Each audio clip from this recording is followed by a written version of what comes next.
Hello, and welcome to your Aunties Could Never. I'm Auntie AK, and I am here with Aunty Farrah, Aunty Nana, Aunty Sade, and Aunty Kojo. if you like. Thanks for having me, ladies. whatever you like. Welcome, Uncle or Auntie Kojo, if you like. We will be getting into Uncle Kojo's business soon. How are you, everybody? How's everybody before we get into it? Everybody good? Yeah. Good, but it's been an intense week already. Yeah. Nothing bad, but just a lot going on at the moment. So yeah, I could do with a little break. Can't lie. Someone who just came back from her break. Yeah, well, you know, you need a holiday to get out of the holiday. Do you know what I mean? I was like nodding my head like, oh yeah, I understand. And then I was like, actually, hold on, didn't you just come back the other day? Get your plates, get your drinks, let's start the show. Auntie Farrah, warm us up, girl. All right, my G. All right, first one's up. A little bit of a twist on the one's got to go. It's more, you got to pick one. Okay? You have to pick one to be Prime Minister. What? Okay. I don't like these, but go on. Boris. No. Rishi. No. Preeti. No. Sajid. Oh. Pick one. One's got to be Prime Minister. Which one? B or stay Prime Minister, should I say? Boris, because we know what we're going to get with him. He's an absolute fucker. He's a cheater. He's a scoundrel. And the British public actually deserve his ass. So Boris. I will say pretty just to, let's see what she does. I want to see how bad she is. Just for bants. We can't get any worse, honestly. I would say Boris as well for Nana's reasons. I think better the devil, but he's the only person I've ever heard apologize on many occasions. So yeah. Boy. Auntie Sade. Preeti, just because I think if she becomes Prime Minister, then Labour will probably win. So I'm going to go with Preeti. Fair point. I'm conflicted personally because I want to say Boris because a better the devil, and like Auntie Nana said, all those things, he's a fuck up and we know what he's going to do. He's just going to come out and apologize again and again and again. However, how many times? He's the first Prime Minister in history to be done for a criminal act and just be like, yeah, I'm not leaving though. So with Preeti Patel, I kind of feel like it could be her, but I'm scared of what she'll do before Labour take over. Because I like the things that Auntie Sade said. That would be my reason. Because if she comes in, she's getting out real quick. But what's she going to do in the meantime? That's what makes me scared. All right, next one. Okay. You got to pick one again. Good credit, no taxes, free healthcare, or no rent or mortgage payments. 100% no taxes. 100%. 100% no taxes. Do you know how much I pay with VAT? Never again. Can you imagine? Oh. I think it's no taxes in the long run. Because no tax will pay for healthcare, private. You'll pay for everything. Yeah. I just want to spend all the money that I've earned. Is that too much to ask? Like all of it, not some of it. Like all of it that I've earned, I want all of that. Do you know what I mean? Yeah. So, taxes. Yeah, I'm with you. No taxes. I just got my first new wage slip, right? And I was like, so basically 2 weeks are just for the tax man then.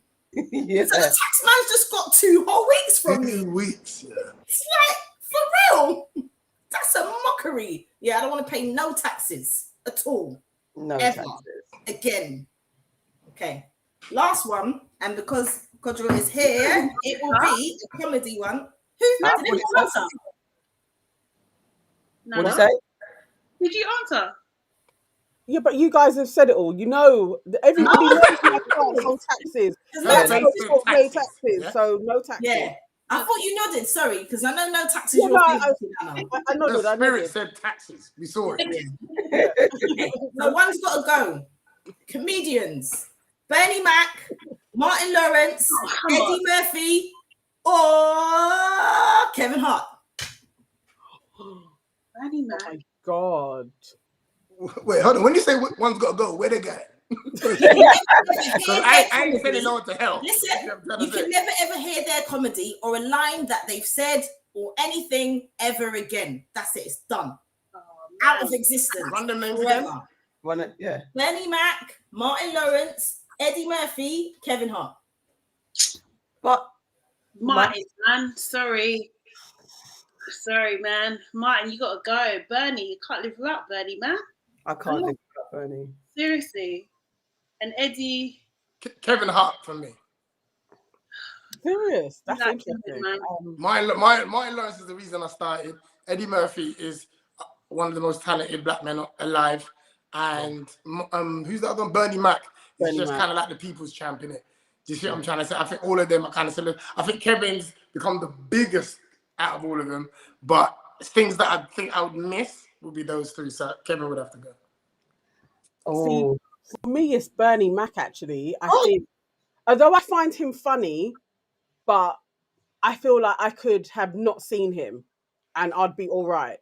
But everybody else... Can I get a little something for my cataract? You don't want to hear that again. Somebody else would have filled in that position. Do you keep Nana's microphone on throughout the whole show? Is this something that you lot do? I'm a killer with kids. No, I would like that. I'm not gonna lie. to the white meat. Oh, come on. No, he can go. No, babe. No, He can be a car salesman. It's cool. He can go. no. You know what? Kojo gave me, because Martin Lawrence, for me to not quote House Party and erase let's do this, girl, I can't. And then all the Martin shows and his behavior is known. So Def Comedy Jam as well. It's impossible. However, Kevin, but Kevin's made my belly break with laughter as well. I know I quote him a lot. Oh no, fuck. I'm okay. Pause. Pick one. Pause. All right, I'm picking Kevin Hart. He can go. I don't care. Because Bernie Mac is in too many things that I love, and I quote shit that he's in daily, right? Eddie Murphy, Eddie, I'm an American woman now. Come on, I like Raw. I can say Raw back to front. Raw's my shit. I love that. Coming to America. Ever again. Coming to America. I can see. I can walk. Trading places. Golden Child. Too much. It's Massive. Eddie. I think we can all skip right along. You know what I mean? Like it's Yeah, we can skip that. But like I can get rid of Kevin because as much as Kevin makes me laugh or used to make me laugh, he doesn't make me laugh as much as those guys put together. Like brilliant comic, funny, very, very funny. He's brilliant. And Martin Lawrence, as you said, Auntie AK, the Friday, like there's too many things House with Party. him. It's House Party, not Friday. House Party. Even Bad Boys, he's Big Mama's House, funny Bad in that. Boys. Yeah. Big And Mama's House, Jam, the anyway. best one. That's, You know, I Boomerang. Okay. It's racial. There's too many things with him in it for me to like get rid of him. Do the right thing. Do the right thing. His twist up lip. Auntie Sade who? Because you're gonna say Martin, innit? No, I said Martin. Kevin. So Martin's got to go. Yeah. Oh, right, yeah. It has to be Kevin. Oh, Kevin made me laugh though. Back in the 2000s. I just love what he's done. Yeah, pineapples, but still, you've got to go. Yeah. Go. All right. Who are we welcoming to the family, Auntie Nana? Okay, so my welcome Is to it the Auntie family. Sade? Yeah, I thought it was me too, but if it's not, that's okay. No, it's me because of the switch over from our schedules. Yeah. Okay. It was actually Sade, but it's fine. Go on, Auntie Nana. So my welcome to the family is Pound Sterling from Winners Talking Podcast. You know, I'm just going to play you what he actually spoke about and has earned him this worthy accolade to add to our family. 1 second, it's coming. Yeah, give me interlude music. There we go. Here he is. One guy I know just come to pick me up. Came drippy. New Stone Island tracksuit, one away Vapor Max. That's a complimentary trip. And the big Cuban on the road. I said, bro, these times I have to come up my yard quick to cash and everything like that. So we're rolling out now to get some phone from his baby mum in his car for Bluetooth thing. She said, you need to pay the last £100 for his son's one trip against his phone on the road. My man start one bag of cussing now. Why are you fucking telling me about the money for? It ain't gonna be paid for the next 2 days. You get on my fucking nerves, rear to tear. I said, my G, stop the car, blood. Stop the car. Take me back to my car. Your priorities are messed up, your energy's off. I can't be rolling with you, man, with these kind of movements. Like, if you're gonna come this drippy, I'd love to see it. But make sure you're patterning up your youth and everything else first. Get your priorities straight. I can't be around that energy. Nice, interesting. That is why. Did he walk to where he was going? That's why he's been added to the family. I just was really proud of him just posting it up on IG, actually holding men accountable. I just think the world would be a much better place if more men did that for each other. So welcome to the family, Pound Sterling. Welcome, welcome, welcome. Is he an uncle? Is he a nephew? Is he a cousin? He's thoroughly an uncle. Shame. He's thoroughly an uncle. An uncle with us. All right. Okay. Thank you. All right, now it's time for What Have You Heard? This is where we go through the news and culture that's got us talking. By the way, though, if you're listening to the show, please don't forget to add your reviews on Apple Podcasts, Spotify, what was the other one? Samsung. And also leave wonderful comments celebrating us, telling us that we're amazing, because it just makes us feel very, very happy. So yeah, what have you heard for the culture and in the news? Aunty Farrah, take it away. Sorry, I was on mute. All right, my story is about Rishi Sunak, who has asked the PM to investigate his own financial affairs. And this is off of the back of his wife being discovered to be putting herself down as non-dom status, which basically means that she could evade paying massive taxes in the UK because the majority of her wealth is external. Now, his wife is like her wealth is in the region of about 690 million. So they weren't paying very much tax on that 690 million. And this is the same man who has now put up taxes for the British people. And he's come out and he said, I haven't done anything wrong. If you investigate me, I'm sure that you'll find that I haven't done anything wrong. But the investigation will only look into his own finances and not the finances of his family. So my question to you is, do you think that he's just doing this in order to pacify the British public? Or do you think he's doing it because he really believes that he hasn't done anything wrong? To pacify the British public? No? Anyone else? I mean, do you think he's done something wrong, him and his family? No. He's just trying to swindle the rules, isn't it? At the end of the day, if they're staying over here, you know what I mean? He's got to make sure that that don't get tampered with. Look at people like Roman Abramovich at the moment. You see what I'm trying to say? That they're doing all kinds of stuff with him. But of course, it's more kind of connected. Do you know what I mean? But at the same time, now they're digging into your money and all this other stuff. So yeah, I mean, I understand that. I'm black. You know what I mean? I know what the rules are, and then there's the rules that I'm gonna. You know what I mean? So if there's any loophole, you got to find it and use that to your advantage. But as the Chancellor, though, can you really do that? Like, be using loopholes and you're a member of Parliament? Having your money in an offshore account when you're a member of Parliament.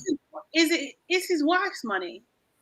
It's not necessarily his money. And I just think, like, if you're gonna, if because now she's like done a U-turn, right, and she's gonna pay taxes. She's gonna pay taxes, but is everyone doing that? Because I just wonder, like, do you know what I mean? Like, it's really interesting that, you know, he's a man of color. Do you know what I mean? And he's being penalized in this way when I'm pretty sure about 80% of his peers are doing exactly the same thing, but I don't see them paying taxes. I really don't. So I just don't. I mean, like, he is probably trying to become prime minister, so he you know, he's not going to put up a fight. He's going to want to try and do the right thing in inverted commas. But yeah, I don't know. I just think, like, it can't just be one rule for one person. Yes, I think you should. See, I'm conflicted because, you know, at the end of the day, I run a business. I'm a capitalist at the end of the day. Do you know what I mean? So if I can get out of paying taxes, then I fucking will. Do you know what I mean? Like, seriously, just like anyone, because the rules allow you to. So if people have a problem with it, change the fucking rules. Change it. Do you know what I mean? I just don't. I don't get it, man. It's You sparked something in me that down in the back streets, I remember reading that him and Boris are at loggerheads because he believes that Boris is the one that has leaked all of this story about his wife, and is throwing him under the bus because he is trying to be PM. So Boris is and so him going to Boris, like, you can, like, your team can kind of like go through my financial records. That was him doing a challenge, like, yeah, here we go, like, air it all out because it's Boris that's after him. So there may be something in that. I'm not, if anybody can play the race card, maybe he will do, because it is like, actually, maybe he is trying to throw him under the bus because he's the brown man and he may be PM. Like, who knows? But I have heard that Boris is after him.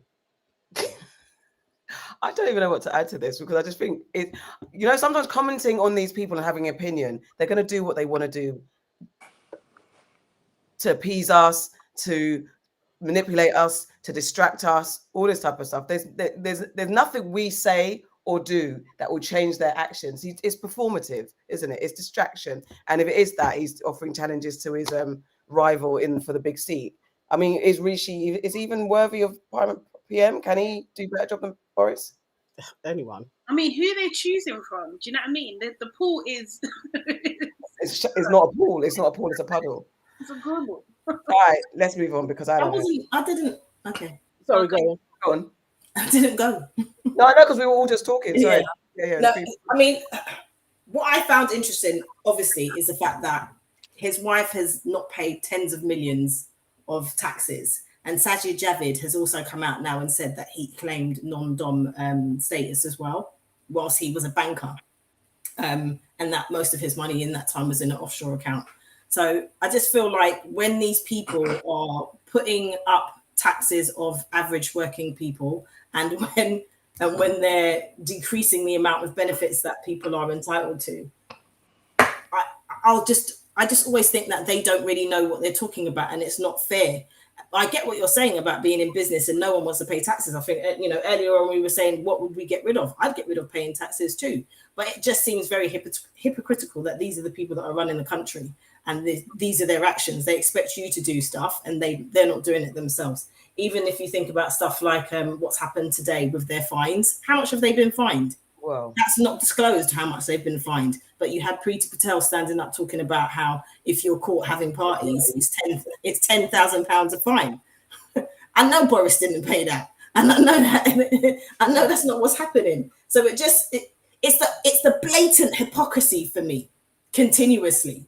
And it doesn't matter who's standing in front of you, if it's Boris, if it's Sajid, whoever the hell it is, all of them are just blatant liars. Anyway, yeah, I was going to say, you know, more nasty word than that, but yeah. Your question was, do you think he knows? I think they all know. They really know. That's my point. It's just blatant hypocrisy. He's just doing it to pacify us. He's like, look into my things. Go on, go ahead. You're not going to find anything, and you're not going to find anything because all his mum, not his mum, all his money's in his wife's account. So that's what it is.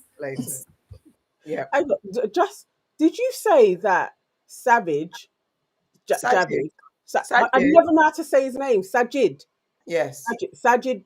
All right. So Sajid was saying that Rishi, when he was a banker, wasn't paying taxes. Like, Sajid was a banker and he wasn't paying taxes. When he was a banker, he was claiming non-dom status as well because his parents aren't from there. Right. Moving on, Aunty Nana. All right. Okay. I'm gonna go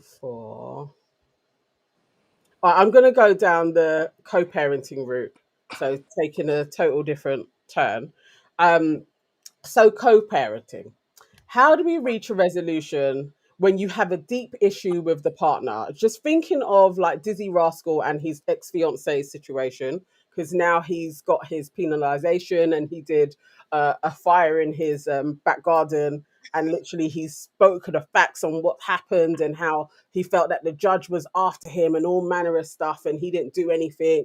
But he's now got to stay with he's got to like back his baby mums, even though he hates his baby mums and all of this.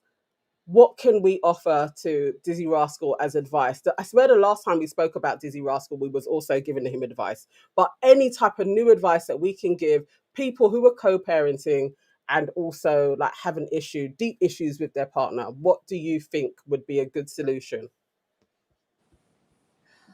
Boy. But isn't it all, don't we always say it's communication?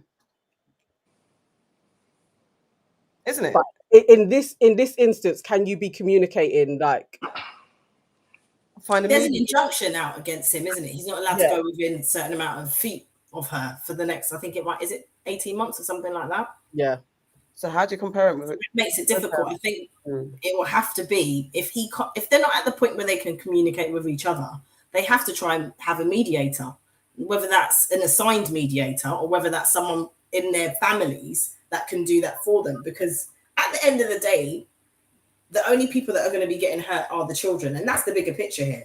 It's co-parenting is not an easy thing. The other person sometimes gets on your nerves and they chat shit, and you want to bang them when they chat shit, but like you can't always do that. So sometimes it's better if you just don't talk to that person. If you come to an agreement that at this present time, it's not healthy for what me and you are going through. It's not healthy for me. It's not healthy for you. It's not healthy for the children. I'm going to ask my mom to talk to you. If you want the kids, you can get them off my mum. Or someone else. Or if you don't have anyone, as I said, you can get a court-assigned mediator, can't you? So I think it is communication, but you have to also, both people have to want to communicate. Yeah, there's that. And you have to get to the point where you understand who's getting hurt at the end of it. Co-parenting is not easy. Any other thoughts on that?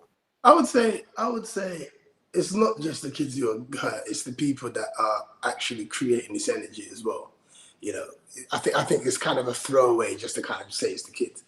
But what I would say is, I think that before communication, you've got to learn how to forgive each other. Yeah. Because for whatever reason, they're no longer together, innit? Yeah. And I'm sure they both have legitimate good reasons, right? But for whatever the reasons are, for co-parenting to be honest, because there's co-parenting where you're just being responsible. Yeah. And even that can be bad energy. Yeah. Because you're just being responsible. All right, go and pick him up from my mum's. Even that's done with bad negative energy. Do you see what I'm trying to say? And then you go and pick them up. You know what I mean? Like for me, I think forgiveness is the first thing. The co-parenting will be awkward and uncomfortable, even if you communicate and you haven't forgiven each other. And that's just possibly something that I've learned as well, which is the difference between being amicable, but you can't even truly be amicable if you haven't forgiven the person. True. Do you understand what I'm trying to say? And for me, I would wish both of them to get to a place where forgiveness is an option first before any kind of relationship or co-parenting can be honest, because that will impact the kids. Do you see what I'm trying to say? Even if you're doing what's responsible, if it's done without love, they'll start to feel that as well. When I feel like as adults, if you can create a child, you should also be able to be an adult and on the other side of it and just say, look, you ain't got to forget, forgetting it isn't necessarily anything to do with forgiveness, but forgiving them allows you guys both to kind of work from a more positive standpoint. I kind of see it a little bit different. I think that I think you have to do a lot of self-work. Do you know what I mean? I think it's about, kind of doing therapy and working on yourself and kind of like healing that stuff within you first of all. Do you know what I mean? Because I don't think, obviously it depends what's happened, but I don't think forgiveness in the traditional sense is always a given or is always an option. Do you know what I mean? Because it depends on the circumstances of the situation, and it depends, what level you've been hurt by it as well, kind of thing. So it is kind of like it's kind of like the dumb thing, but sometimes it's just not possible. So you have to kind of start with you. Do you know what I mean? Like, it's just like, how do you want to feel on a daily basis? Do you know what I mean? And kind of work through that. first to kind of direct yourself rather than just being reactive, really and truly, to the situation that you're in. Yeah. I also think sometimes people find it difficult to separate the relationship that they've had with the person and the relationship that they have with their child, you know? And I suppose that comes with what you're saying as well about forgiveness and self-healing. It ties into both of that, because you have to recognize that one does not necessarily, just because you're not with the person who you had this child with anymore, doesn't mean that should then affect the way that you choose to parent. You have to separate those two things. And a lot of people struggle with that.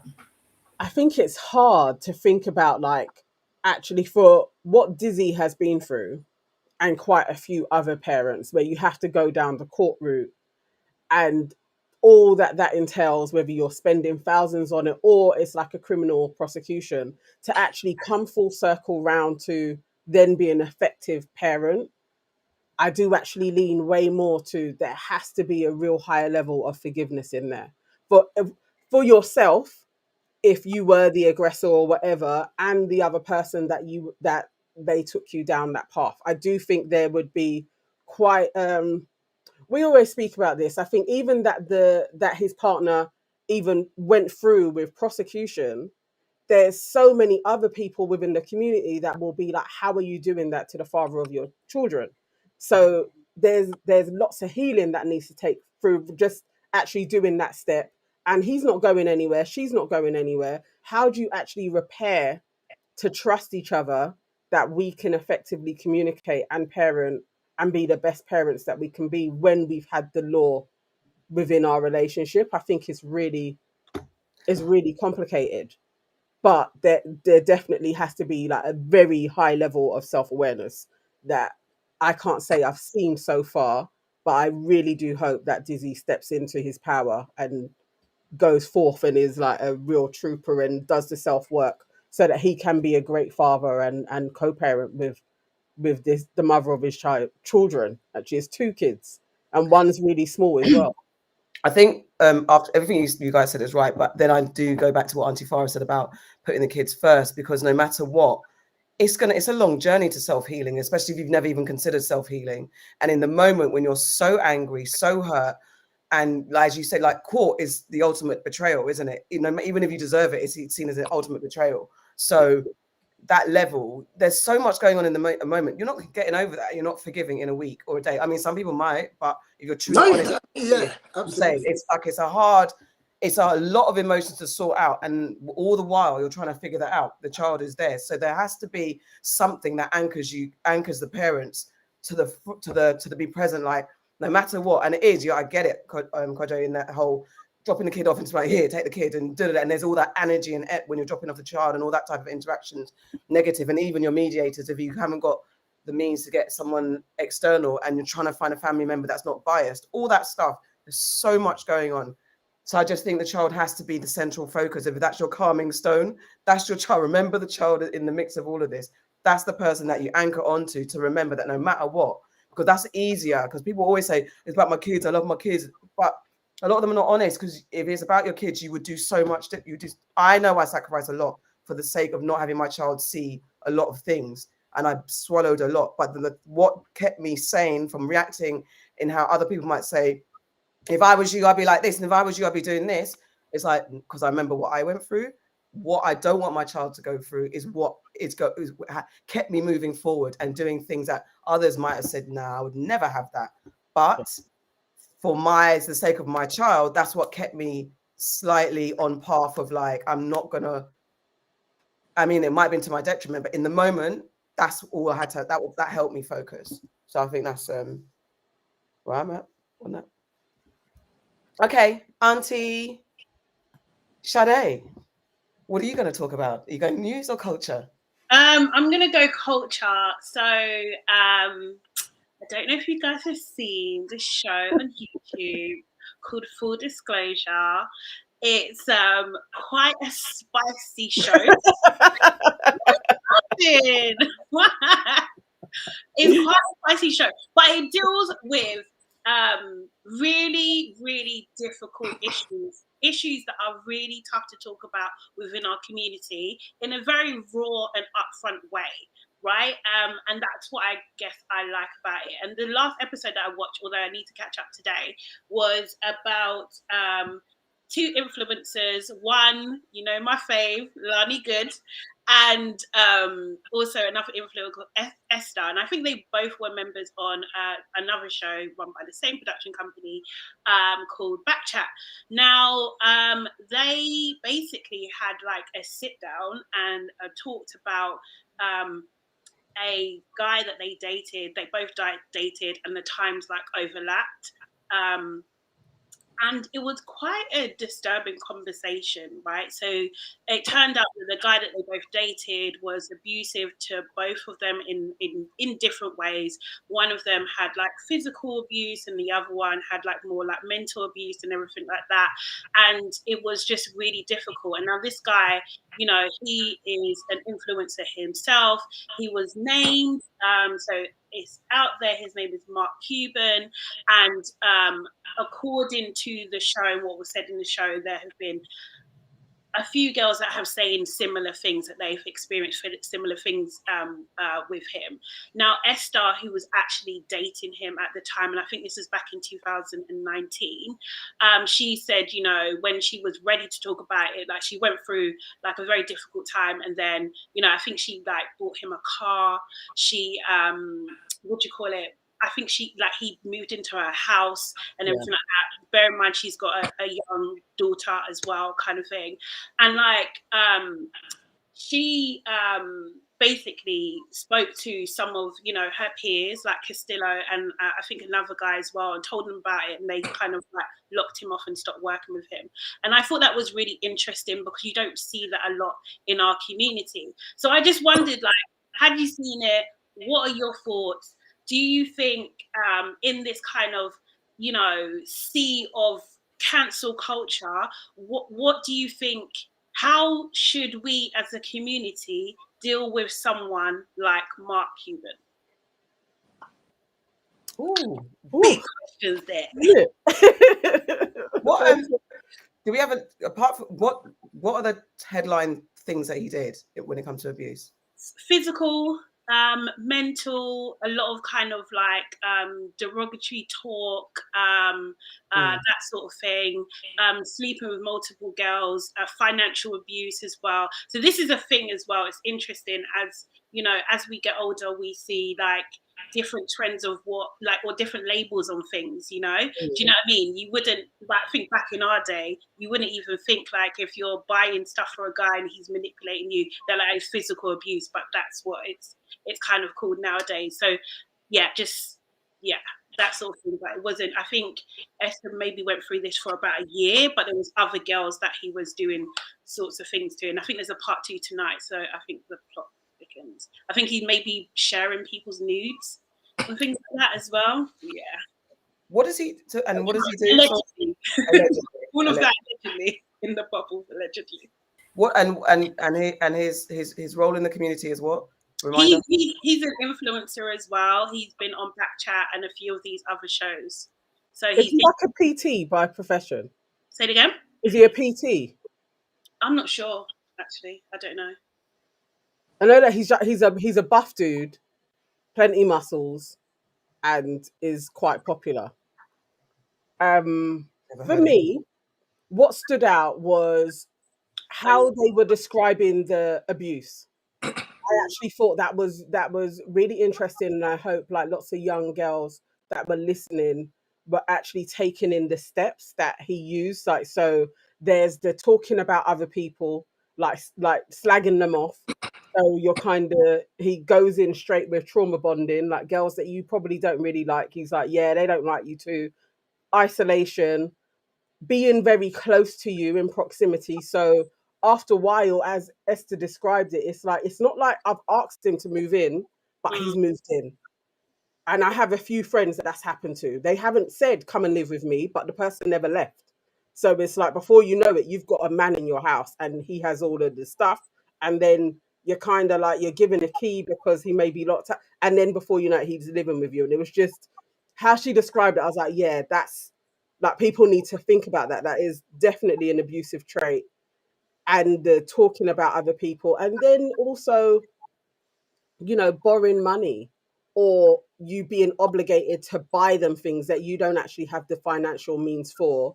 And then when the payment comes in that Lani Good has gone through, then the person seems to like move on or disappear, or you're left with bills. Like, I thought that was a good thing that they were talking about it. But I really want to see the community of black men hold him to task.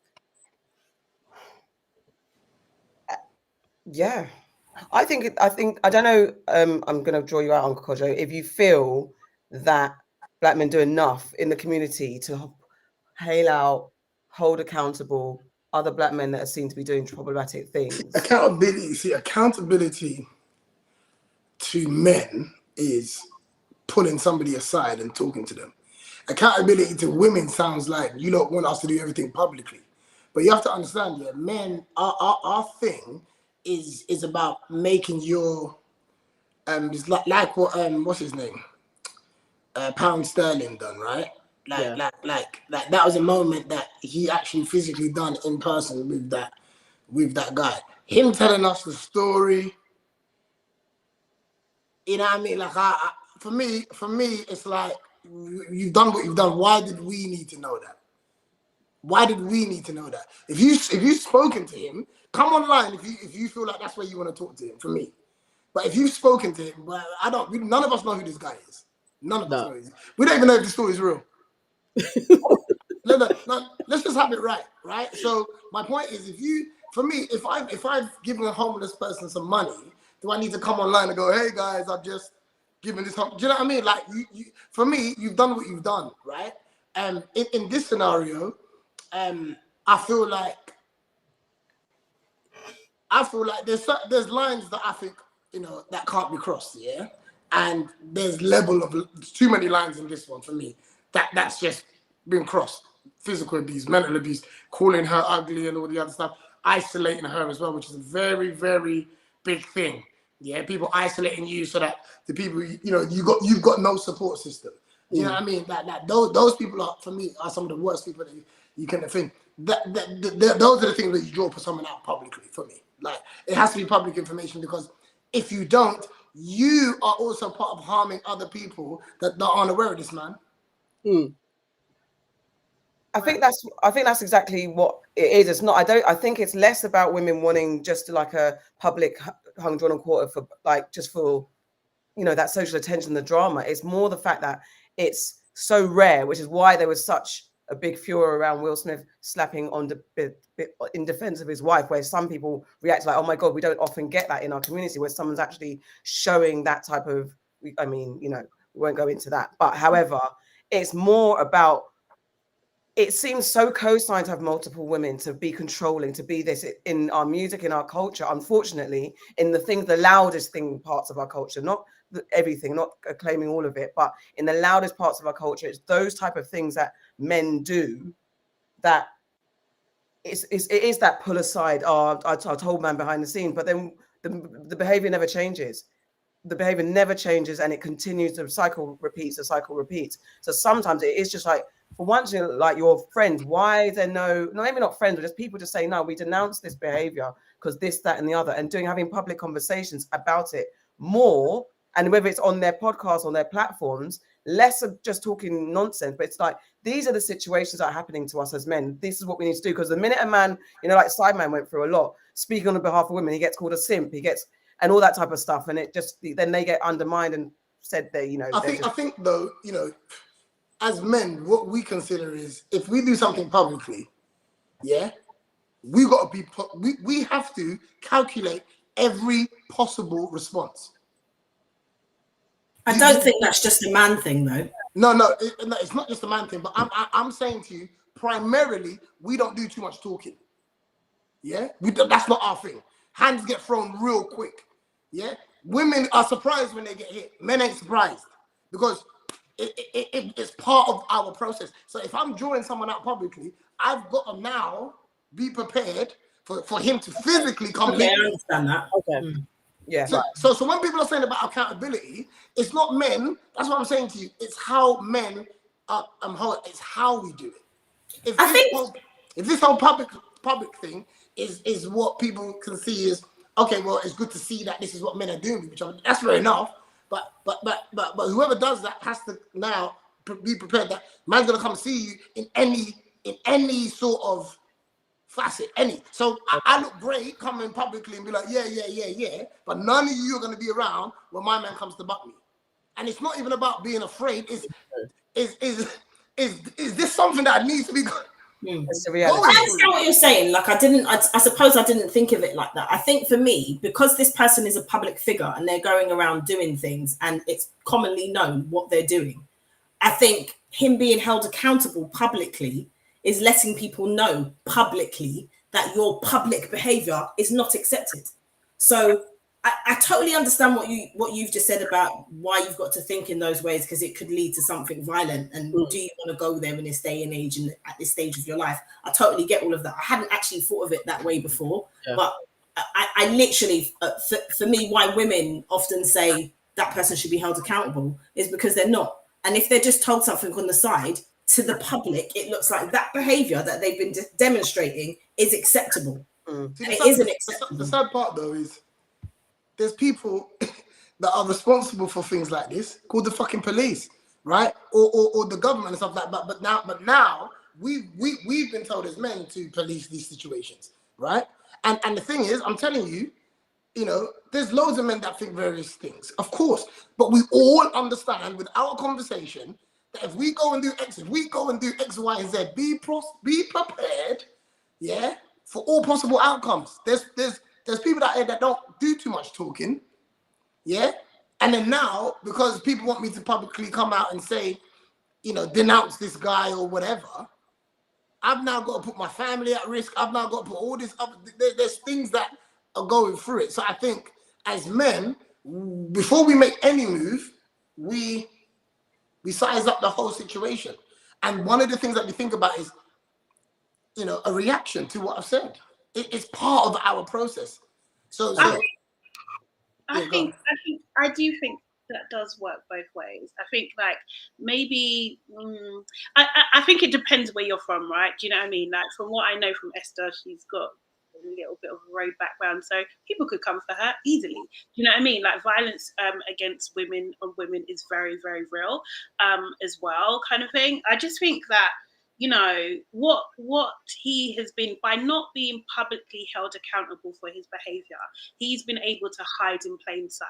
So he's been able to continue to operate, and actually, because what it's alleged is that he particularly targets influencer type girls anyway. So he's been allowed to stay in those spaces, have that kind of access because he hasn't been called out. Now, there's a clip that's on social at the moment of him essentially threatening another girl on another show, basically. And he wasn't, and everybody done nothing. Yeah, they did no one, and that is a actual visual example of what tends to happen. That you see something or something happens, and then because everybody is thinking about either themselves, and I'm not trying to point fingers or anything like that, but you protect self first. That's what people mentally do, and then they don't know how to react in a situation, so they do nothing.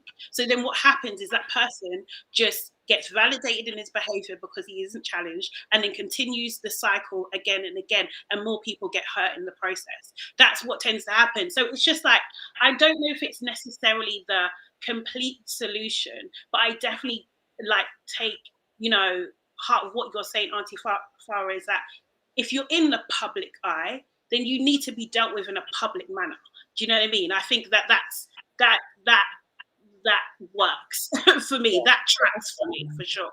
I was going to say that. Go on, Auntie. Go, Nana. You haven't spoken. No, I was going to say I lean that way as well. That I think the public nature that he faces and the women that he has been abusing, he needs a public outing. I absolutely hadn't thought of it like Uncle Kojo had said as well.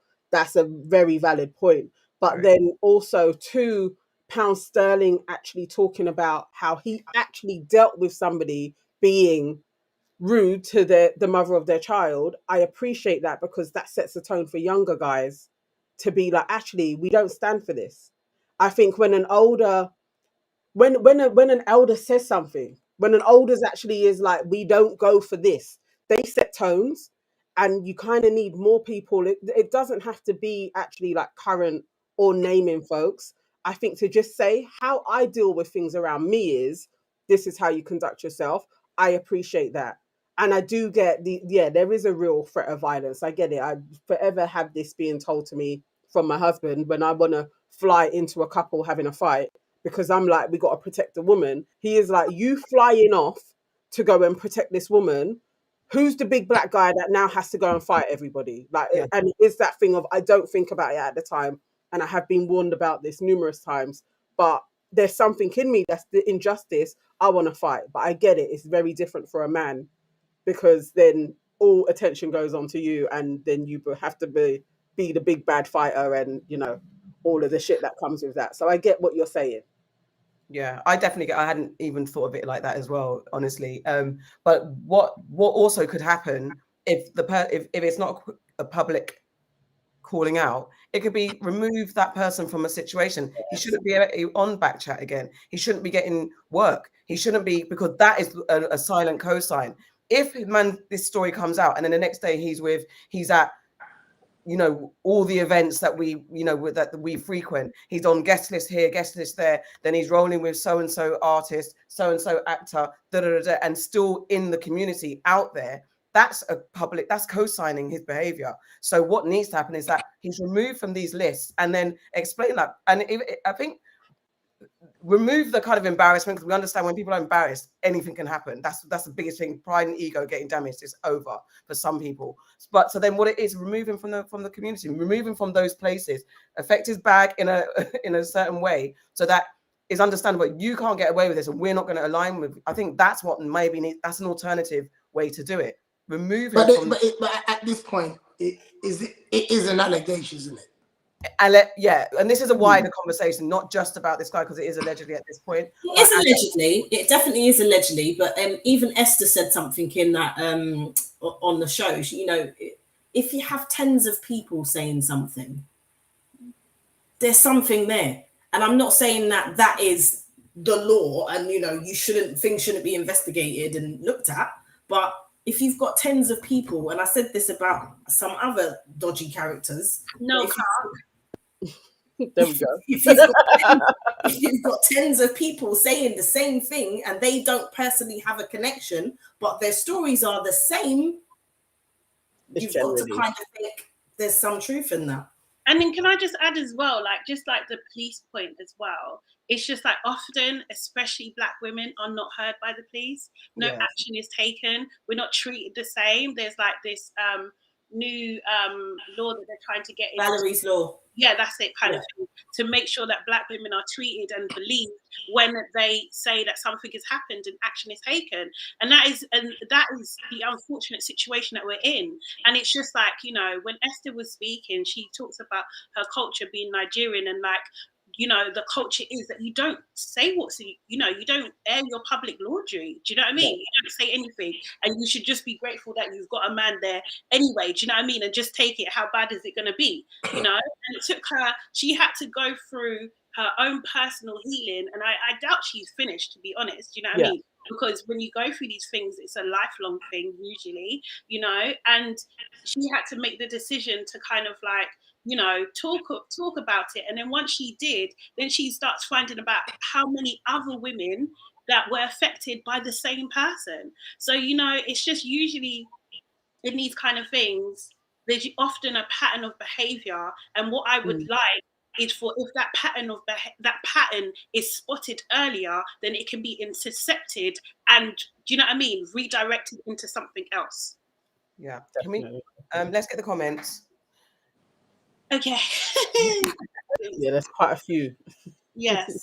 Let's see. So, wait, I'm going to have to go on here. So, let's see. So, hi everybody. I will start with Nee. who says, Kojo makes a valid point. Are the possible repercussions for men when holding other men accountable publicly? And Sid is saying, oh, this live is live. Yes, we are live today. Haven't been for a little while, but yes, we were back. Antoinette says, interestingly, it's mostly women who expose these dudes and their reckless behavior. How come their guy friends don't ever call them out or claim they never knew about their behavior? Interesting. And Iola says, that's a good point, Aunty Farrah. But on the other hand, unfortunately, most people are sheep and follow gossip and take for gospel the first thing they see, hear, and that's how rumors and propaganda is shared by sheep. It's a difficult one. It sure is. We no doubt will be talking about this further. So Auntie AK, what have I heard? Well, we've all heard it, okay? And I don't even want to stick on that bit of it, what we've heard, Will Smith and Jada Slapgate. But the news came out last week that Will Smith is going to be banned from the Oscars for 10 years and Jada for 3. And you can have your opinion, whatever the case, whether you think it's Jada's banned as well. I did not know that. What I read is Jada got a 3 years ban. Why?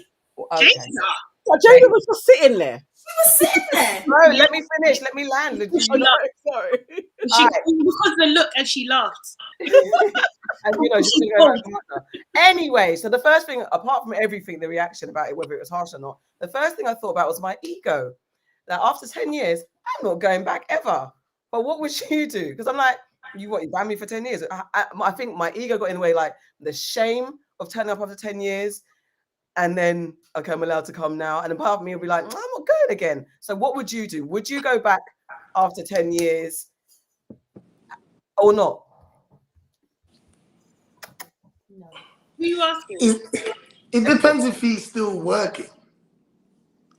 I feel like this is something that will never, ever, ever, ever be forgotten. That moment probably is bigger than anything he's done in his career, sadly. Like now, when you think of Will Smith, you naturally think so many beautiful things this man's given us. But the fact remains, I now think about the slap first. This is never going away. I feel like people will definitely not be as angry. Do you see what I'm trying to say? They don't be as angry anymore, to be honest, right?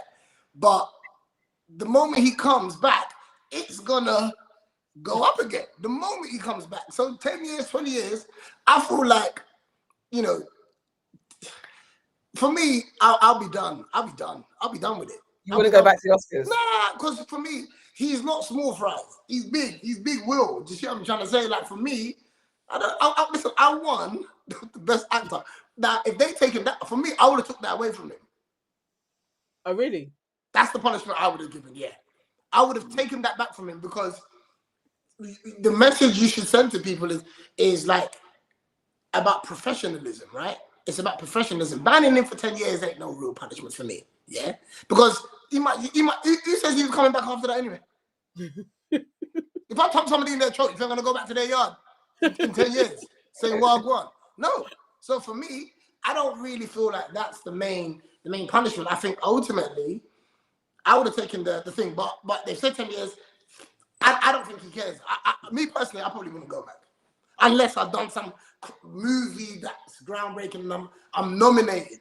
Yeah. You know what? I wouldn't go back unless I'm nominated. That's what I'd say. Okay. Anybody else? I mean, I'm not going back. No way. I'm gonna do my own thing. I'm gonna turn everyone against the Oscars. Yeah. It doesn't continue. No, I just don't think there's no point. I do think he will probably. I don't think it's gonna tarnish him too much. I just think it's really fresh right now. Do you know what I mean? So, but yeah, I can't wait. What I can't wait for is the moment when Chris Rock is on stage and he brings out Will Smith and they reconcile. Now, that is going to be the thing. And we're all going to remember where we were when we saw the slap in the first place. And it's all going to be like this big, like full 360 moment. I think that's what's going to happen. But yeah, I don't think there's any need for him to come back. I think it's harsh for Jada to be banned. Unless I can't see anything with that though. You're mute. Where's my link? I had a link. Gotta tell us because I have heard Jada got banned as well. Like that, she's just sat there. That's like okay. I swear to God, I read this. Yeah, you just made up. Did you win? You saw somebody tweeted made that up. I might be doing a bit of sensationalism, but I swear down, I saw it. It's not sensationalism. the link has gone. Auntie behaviour. Peak auntie. She got it on WhatsApp. I got it on WhatsApp forward. I got it from the Aunties WhatsApp group. Don't shoot me. Allow me. Anyway, whatever. Let's just type. We get clicked. Go on. Would you go? Would you go to the Oscars? No, you know what? I'd go. Yeah, this is what I would do because, like you all said, by then him and Chris would have made up. Yeah, we're talking in 10 years' time. Yep. But I would go, and I'd do it again. Like, I'd do it again. What you gonna do now? That's funny. I love it. No, he Or should. to host in 10 years and let Chris get his own back. Yes. Look at you, not violent. Look at you, like you're not so violent, you know. Yeah. Well, you know what? I was the other cheek. That's what it needs. Yeah, to get the other cheek. Yeah. Did you see that his like Chris Rock's younger brother was like he was celebrating a match with Will? Yeah. Would you watch? Yeah. Yes, definitely. No, I would definitely watch them two rocking it out. But I think Tony Rock is going to he will mash up Will. Will is it's one thing to it to Chris. No, Will isn't that guy really. He's see, because I just think Ali, he must have learned some tricks. No. Tony Rock ain't doing that. Yeah. No, Tony can rock him. You think he's talking? I know Tony Rock. He ain't doing nothing. Imagine he gets in there and he gets knocked out as well. It's your profession. Imagine he gets in there and gets knocked. You got to change your name. Your name can't be Rock anymore. Yeah. There's a few Rocks. Only got Rocked. Nah. There's more than three of them. Yeah, three. Three on Will. They could do him. 3 on Will. Will come out winning. My sibling. If we need I swear, Will picked up a few things, in this time. And Will's listen. Well, he's from West Philly. And he's from Philly. Born and raised. Yeah, that's the part of the lyrics people forgot about. Yeah. Yeah. No. Aunty Nana, would you go to the Oscars, man? I'm not going. But I firmly do believe that Will has a plan with this slap. I don't think it was out of aggression. I think there's a plan. I think the 10 years, he knows that the world is changing and he is going to set up the next big thing. The Oscars has had over 100 years reigning, with handing out these flipping gold statues that are basically based on ancient Egyptian kings. So literally he's going to come with his next thing. He's going to switch it all around and he is going to start the new thing. I don't know what it's called, but that Smith family, they're going to change it. In this 10 years, we're going to be by the time what's he going to be, 62 or something? It's going to be remember when he slapped somebody at that award show? Because the next thing he's going to do is going to be so big. He's going to hand out helmets and headgear. We're not even going to be talking about Oscars anymore. He's going to take over. This is a move. I'm telling you, it's going to come. Do you remember when him and Jada? Well, it was mostly Jada when he didn't get nominated for something. I can't remember what it was that he did. It was the Oscars. No, I know, but what film? I can't remember what film. Oh, it was called Concussion. That was it. It was Concussion. Can I just make accent? It was accent. Concussion. But she.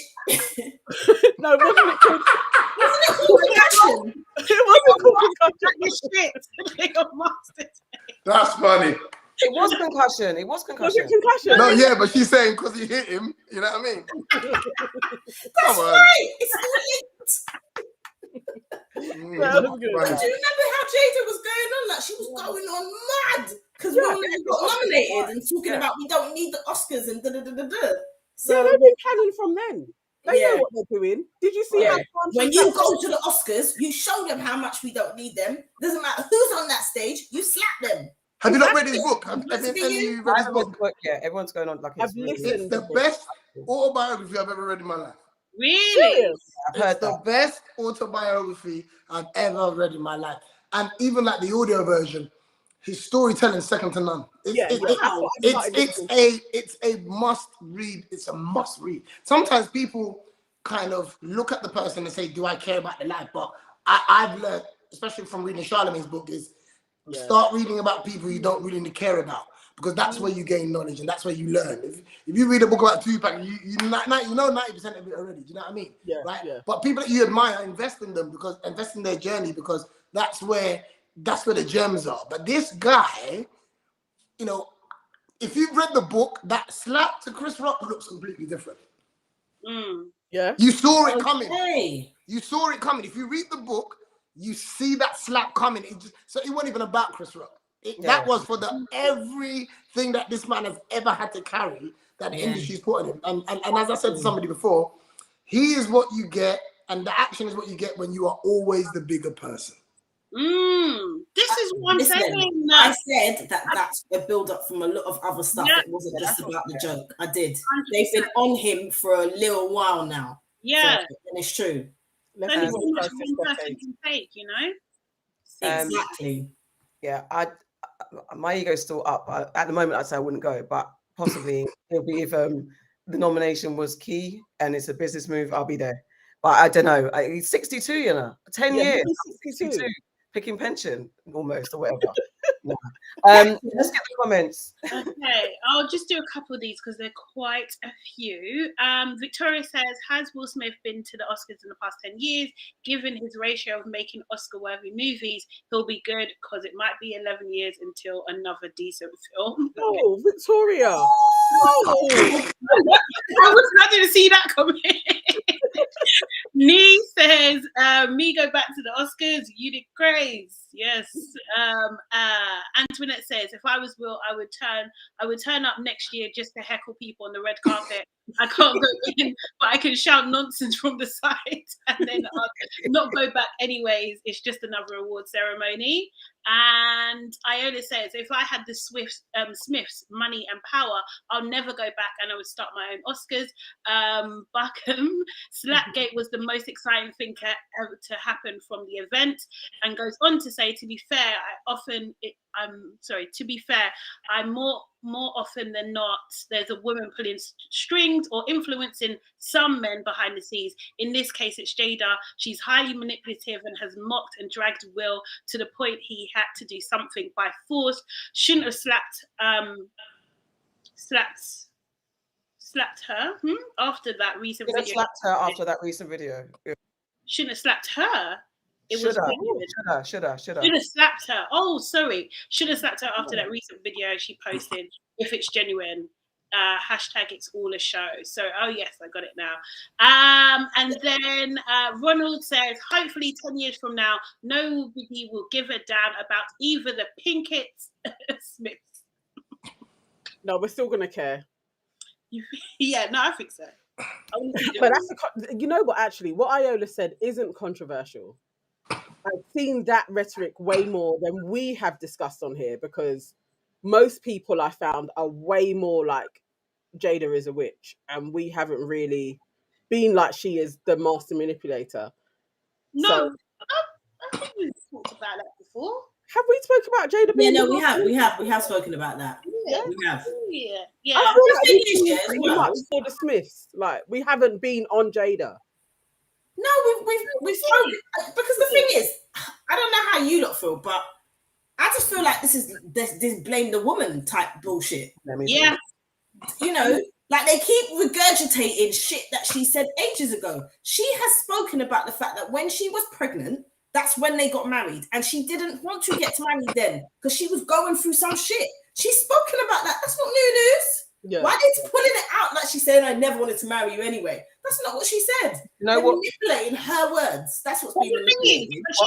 But the thing is, it's like, it must be freaking hard, because even if you reverse the roles, you're a woman, and every chance your man's speaking, he's talking about he didn't really want to get married. He liked someone else. Do you know what I mean? He had a bad time.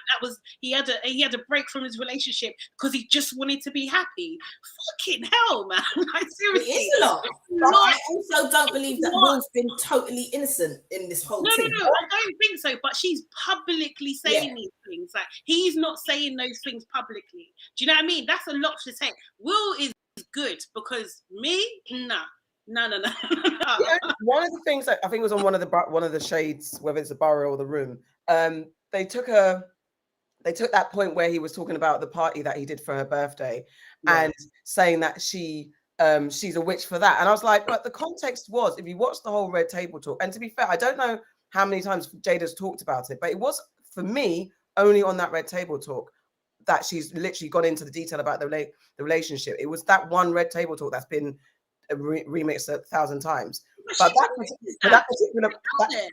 No, I understand. I'm just saying it was one conversation. So what was taken out of context was the fact that the party, and it's like she already said she was going through depression, she was going through issues in a relationship at that moment. So it wasn't that she just said, Will, I'm not grateful for this party. She'd already said to him, don't do it. And when she said, this is your ego talking, Will accepted the fact that this was my ego. I was not listening to my woman. But yet all the comments were like, Jada's this and Jada. I'm like, but the woman literally said, and that's real relationship shit. When someone's not listening to you and all they want to do is prove that they're the big person, whether it's the man or the woman, and they're not listening. Yeah, but like if you balance that with like being on the red carpet with your toy boy, do you know what I mean? Like, and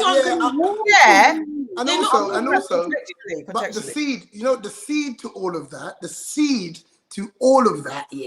is this man has been chasing a woman he's married to because the ghost of Tupac has been over this whole thing. So the rhythm, it is. Listen to what I'm saying to you. Listen, when you read the book, he has always tried to get her. Even marrying the woman hasn't felt like his. That's what's sad. That's not on Jada. No. It's because this is what we're doing. That's the same as if a guy said, well, choose better men. No, the fact of the matter is, if somebody's doing something to you, this woman understands she's in control of this. She's always known she's in control of it. Yeah. So it's like, it's for example, if I'm dating a woman that you don't know likes me, and I know I don't like this woman, but I'm not leaving her alone. I'm gonna stay there, but I know what she wants from me is a relationship. But I'm just messing around with this girl. You're not gonna be like, look, you take the decision and leave her alone because she's clearly not gonna do it herself. And I'm saying the seed to him always feeling like he says he never felt good enough compared to Tupac. He says it. Even how, oh my God. Read the book. We'll read the book. That's a very strong advocate. I wanna read the book now, definitely. I think that I feel for Jada. Because I think actually, if you just want the person to be themselves, and you can see they're always putting on an act, but she may actually really love Will, and you just know he's always being like, I'm not good enough. It may not be like it's her, she just wants the best for him, and at the same time knows that his ego gets in the way of that. I don't think she's like some kind of witch. I actually really feel like she really loves him, and she wants him to step into his power, but he's always chasing what he thinks other people want for him. Like he's said that too. And when your daughter's writing letters to a dead man. That's the, I think she loves her. That's what I think. But she should do. No, she should. No, not in that sense. No, come on. She should love herself, but that is self-love. That is self-love. Boy. All right, guys. All right, we must move on, but just wanted to shout out to Ketanji Brown Jackson. And what else did we have on the list? The Supreme Court, the Supreme Justice, is that her name? The first black, right? First black? Yeah. No, I don't. Is she the first black? Actually, I think she is. The first black female. That's like overqualified. Yeah. Beyond overqualified, and sat and endured the grilling of her life. We had we might deal with this next week. Khloe Kardashian called out for holding her child too much.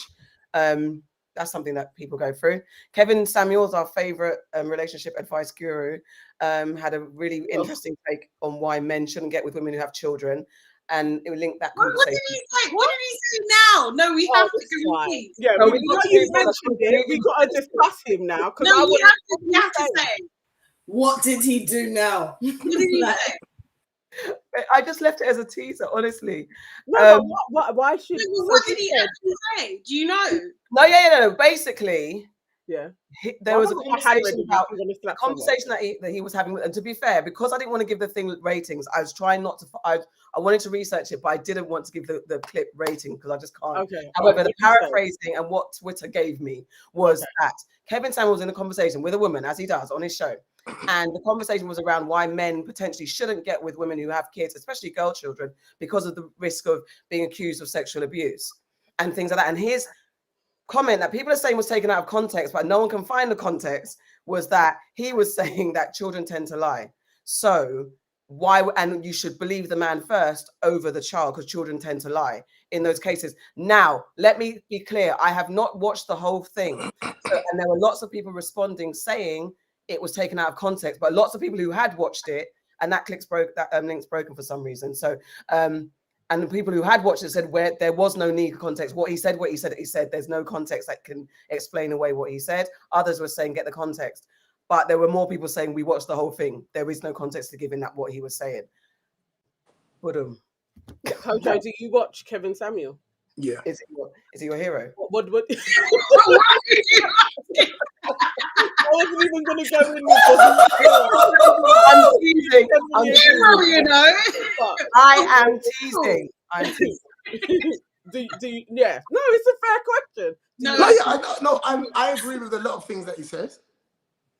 But it's you know, not everything he says, you know, I don't care about delivery and all that. You know what I mean? If somebody throws the winning lottery numbers in my face, I'm not going to say, why are you dashing at me? I'm going to say thank you very much. So people, you know, people with the delivery things is whatever. But for me, it's more, I don't believe everything. I think sometimes you can be harsh. I think sometimes there's no need. I've also learned the difference between telling the truth, right? And the truth isn't always important. I think it's about reading the room at times, when to be honest. You know, just telling somebody the truth, for me, you know, especially in our culture, we think that's keeping it 100. Do you see what I'm trying to say? But I feel like if you're telling the truth and there's malice towards it with intent, I don't agree with that. But you know, but some people also need to grow thicker skin, because if life was a person, we'd be dragging life, we'd be in the life's comments cussing life out. But you can't do that. So you learn to just deal with it. Because in 2022, if life had a profile on Instagram, I don't think we'd be commenting on any other profile. Like, we'd be giving life everything, but you got to deal with it. Do you know what I mean? So for me, if it's not for you, don't listen to it. It's something that you don't have to subscribe to. We must have you absolutely back. I totally agree with that statement, and I really wish that you didn't, to be honest. But I feel like we need a whole discussion. Yeah. What do people like yourself get from Kevin Samuel? Yeah, like I am like. No, but you know what it is? Go down that rabbit hole with you. No, but you know what it is? You have to remember this. And this is the whole point. It's not for us. We're not digesting it how you are. Remember, that channel is for men. It's not for women. Is it? Yeah. Oh, it's not for women. It's for men. So why is it that women that's always on there? Because listen, because it's for us. It's for us. Listen. The fact of the matter is, we want men to speak more. But we want you to talk like this. And all I believe that's happening is the first stages of men talking. So it will sound aggressive. It will sound very uncomfortable. It will sound kind of attacking at times. But for me, especially during the pandemic, myself included, a whole bunch of other guys that I know, even with like, these podcasts that men are doing, you're hearing men talk a lot more than you ever have before. And we're trying to police that now. We're policing. Hold on. Listen to what I'm saying. Listen to what I'm saying. There is no wrong and right. I'm just saying to you, yeah? I'm just saying to you, yeah? The first instance, you don't like how men are speaking, it's become, shut him up. What's he talking about? Blah, blah, blah. No, it's not the first instance. It's not the first instance. And a lot of it is. No, but hold on. You're not a man. But you're not a man. No, it doesn't. I don't have to be a man. I have brothers, I have nephews, I have cousins and stuff, like, do you know what I mean? So there are, you know. What does that mean? It doesn't just take men to raise men. We live in a two-sex society. Do you know what I mean? You have different influences on your personality. You can't just be immersed in one gender. That just doesn't make any sense, because then how are you going to learn how to operate with the opposite sex? It just doesn't make sense. Name another man that speaks on men's behalf that men respect. Name another one. I think. No. Can we answer the question? No, can I just say that I think that respect that he gets is performing to the lowest common denominator that speaks to a voice inside men who are scared to be pushed out of society and to be silenced. That's what it is. And the thing is that men are screaming at the moment because they're being constantly challenged on their really backwards opinions. But Sade, do you know the real impact? The real impact if a man was saying what you said. You saying it. Yeah, but Kevin Samuels isn't saying this. No. I'm talking about Kevin Samuels is throwing the rhetoric out there. I'm talking about men. If men felt how you feel, then that would actually be a bit more okay, right? Yeah, but this isn't about, you know, like I said. Can you not answer the question? Name another man that speaks on men's behalf, right? Whether you think it's right or wrong. Because listen, the issue ain't him. The issue is, why are men listening to him? Yes, yeah. I get. So let's get it right. He's just a man. He's a regular guy. But why are millions of men connecting to this? That's what you lot got to really understand. Because these men are who you're not going to marry. They want to reinforce their ideology. They want to hold on to their power. They don't want to share it. And Kevin Samuels plays to that, and so that's why. So, okay, Sade. I'm saying the point I'm making is this. Because I don't think you don't want to. I don't want to defend the man. Don't want to. Hold on. I don't want to defend the man. Can you not please just answer my question? Name another person that men in large numbers respect. I don't know how that's relevant. You by saying that. Can you just answer the question? I have a person. It doesn't. It doesn't make him great because he has a better. I never said he's great. Can somebody answer the question? I'm just saying, like, it just doesn't. That doesn't. Sade, can you answer my question? I have a person who I can. Go on, Nana. So I think in recent times, Charlemagne the God. Charlemagne. Yeah. And I would say Bishop T.D. Jakes. Yeah. I would say those two men, when they speak, I probably see it shared by men more. Now, Charlemagne has had a problematic past as well, and now he definitely is firmly moving into being way more about mental health and being a proper mental health advocate. And a lot of what he talks about when he's speaking to men directly, to me, it's like a reformed criminal. So I think more men will listen to him because he is like, I did used to think like that, and I go this way. I think like he is probably... He doesn't have the impact that you think he's having. He doesn't have the impact. He doesn't. As Kevin Samuel. But I do agree with Sade that the reason why Kevin Samuel has the impact that he does is because he's like the last bastion of masculinity. Old school. And that what men want to hold on to, and where they're questioning when you're now going to always be questioned by a woman. Lots of men are not up for it. Yeah. And it's like, but we all have to go through these tides and changes. It's how it goes. It's chaos. So you've had a run and now it's on the decline and you want to stay in the up, but it's not. Things are changing.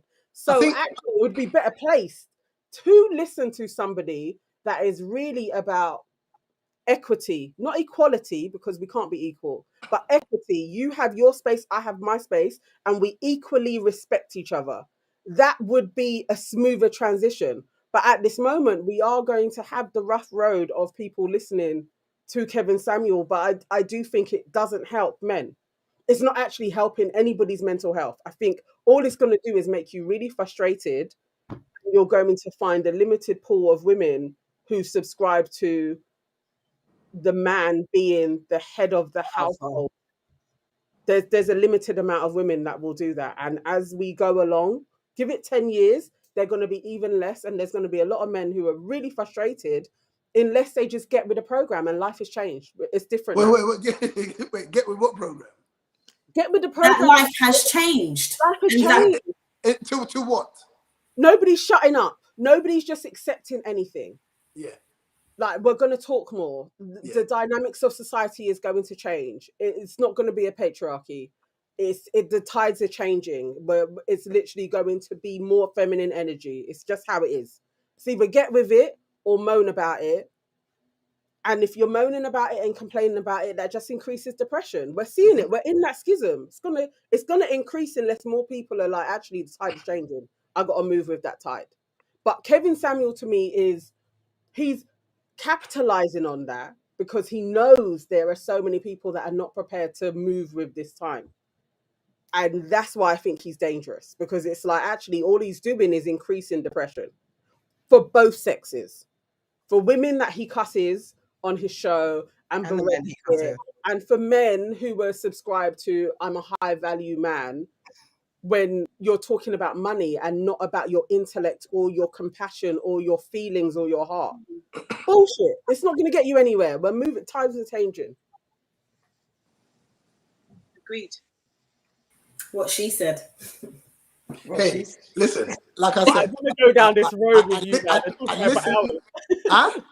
I want to go down this road with you and talk about it for longer as well. We could, but I think ultimately, you know, my question for me wasn't answered. I think TD Jakes is one, but TD Jakes is when people feel like being Christians, if we're all honest, yeah? When people feel like being Christians, yeah, right? Because people can go to church and they're still who they are, yeah? So you take the TD Jakes in doses when you're having a little spiritual Sunday and everyone listens. You know what I mean? Like, I'm talking about men here, right? So you take him in doses. He's not somebody that men are gathering around and saying, hey, TD Jakes said this, you know? When he doesn't gather people. Hold on. He doesn't gather the men. He does not gather the men.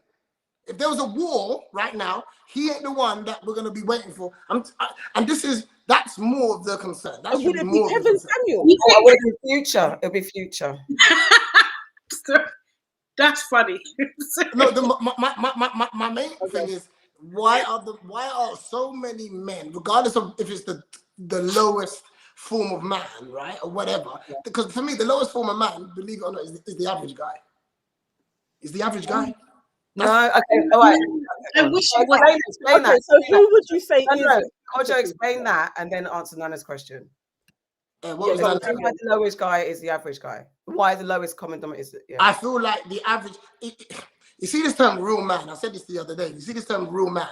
Real man. Yeah. When women talk about real man, yeah, it's the average guy. That's what a real man is. The real man is average.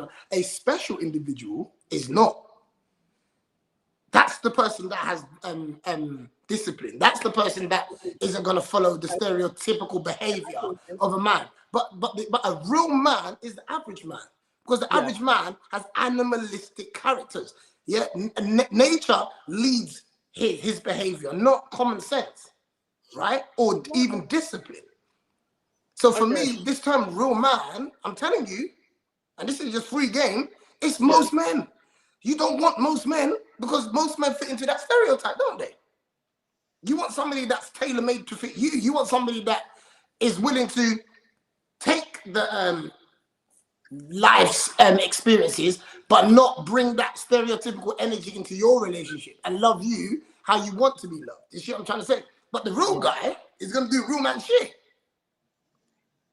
I don't subscribe to that term real man anyway. Do you know what I mean? So, I honestly don't. Yeah, we are a real man. Always remember this. I don't think Kevin Samuels is getting dragged But you know who should have really got dragged? The person that you lot was holding up here. Who? Derek Jackson. Remember him? Who was with? No, I don't want to hear that. Oh God! You're in the wrong room. Excuse me. No. We are not your average ladies, okay? Show me the video of you lot cussing him before this came out. We never subscribed to him. We never subscribed to him. You never subscribe to him. Never. No. Kojo, on God, none of us. Don't put God into this. Go. No, on God. On Don't God. On God. On everything. Listen to me. See that man? Everybody. See that man? And listen, let me get this straight. I'm not ever in defense of Kevin Samuels. First of all, let me say that. I listen to everybody. Yeah, because I believe I can learn something from everybody, right? But the point I'm making is that the person that was being celebrated, the one that you were celebrating, because every guy knows. Please don't say you. Women, your gender. I'm not talking about you lot individually. Some of our gender as well. But the thing is, we're not a monolith. We're really not. Oh my God. But we're not. It's true. But hold on, I know this. I know you lot are not monolith. I know this. What? Yeah. Come on. I'm not saying everyone. Come on. Why are you not slowing it There down? were some women. No, but there were some women. There were some women. It wasn't us. particular We were type. literally like, this dude is a scammer. Not Okay, even so one. it was everybody else, not you lot. Yeah, I agree. No. Well, you can't say everybody else. Just like when you're I'm messing with you. I'm messing. all men. I'm messing. Like, just not drinking either. Yeah. I'm messing. All right. Because this was supposed to be as a run through of the things. No, but this is great. This is No, great. but you know what it is? For me, as I said, yeah, it's everybody finds somebody that they feel like they can gain stuff from. Good or bad, until you don't want to date men anymore, you got to really watch what men are gravitating to. And regardless of having an opinion on it, have a conversation with those who are, and just have a conversation. I don't think it should be about opinions. Just have a conversation. Because if you admire somebody, right, and you might like him, you might meet him, you start dating or whatever, and then you realize that he's been listening to my man's rhetoric, yeah? It's a conversation, and I think we've got to, because we're policing how men speak, and all that does is push us to say nothing. And you know what men do more than anything else? Make a lot of silent decisions. We don't say nothing. Like we done on our podcast the other day, which Natty brought up a very good point. He says, you know, he's talking about a guy who, you know, a woman will be like, yeah, my man don't have a problem with me doing anything. I can wear what I want. He don't complain, and he ain't worried about me linking this guy. He ain't worried about it. And you know what they call that man? The secure man. He's secure. And you know what that secure man's doing? He's making all these decisions quietly. I'm just gonna say that you are just really preaching, because this is what I believe 100%, and this is why. Yeah, don't run around here saying my man's secure, because that man has already said you are not getting married. I'll be with you for 16 years. 100%, but we are not getting married. And then you don't think it ends, and you don't think, what? How? And I'm saying to you, the ones who are talking are the least of your problems. We can't be shutting them up, because it's the ones who ain't saying nothing. But exactly. My thing is this, yeah. I'm not suggesting that men shouldn't talk and men shouldn't have opinions. What I don't like is when men's opinions influence or dictate what they perceive a woman to be. That's what I have issues with. You can chat the chat all day long. You can talk about whatever you want all day long, but don't come out and start saying all women are this, all women are that. I only want to do this. That's when I have an issue, because but we already know it's not all. So why is that? Because that's what you lot say.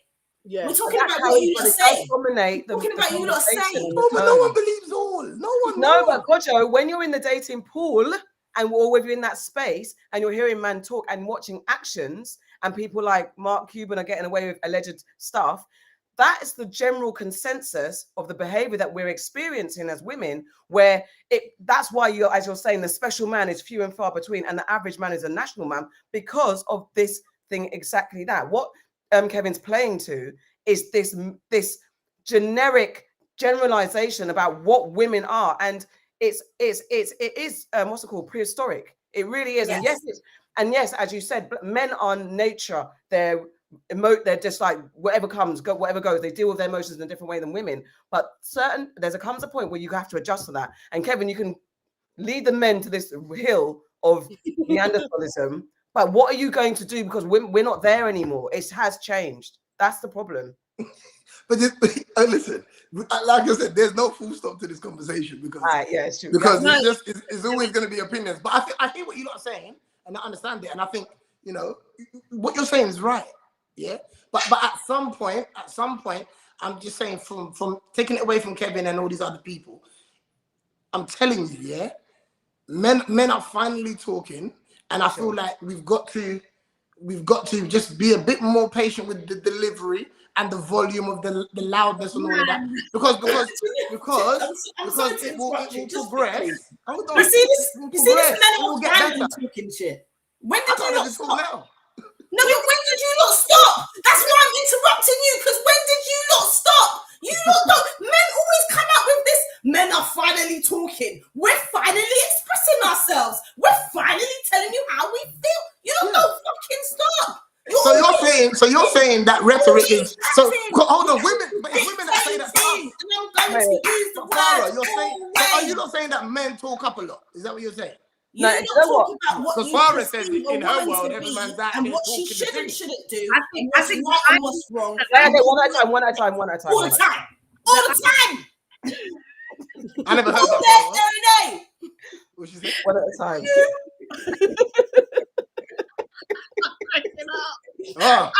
That name Kevin We wanted you on the show.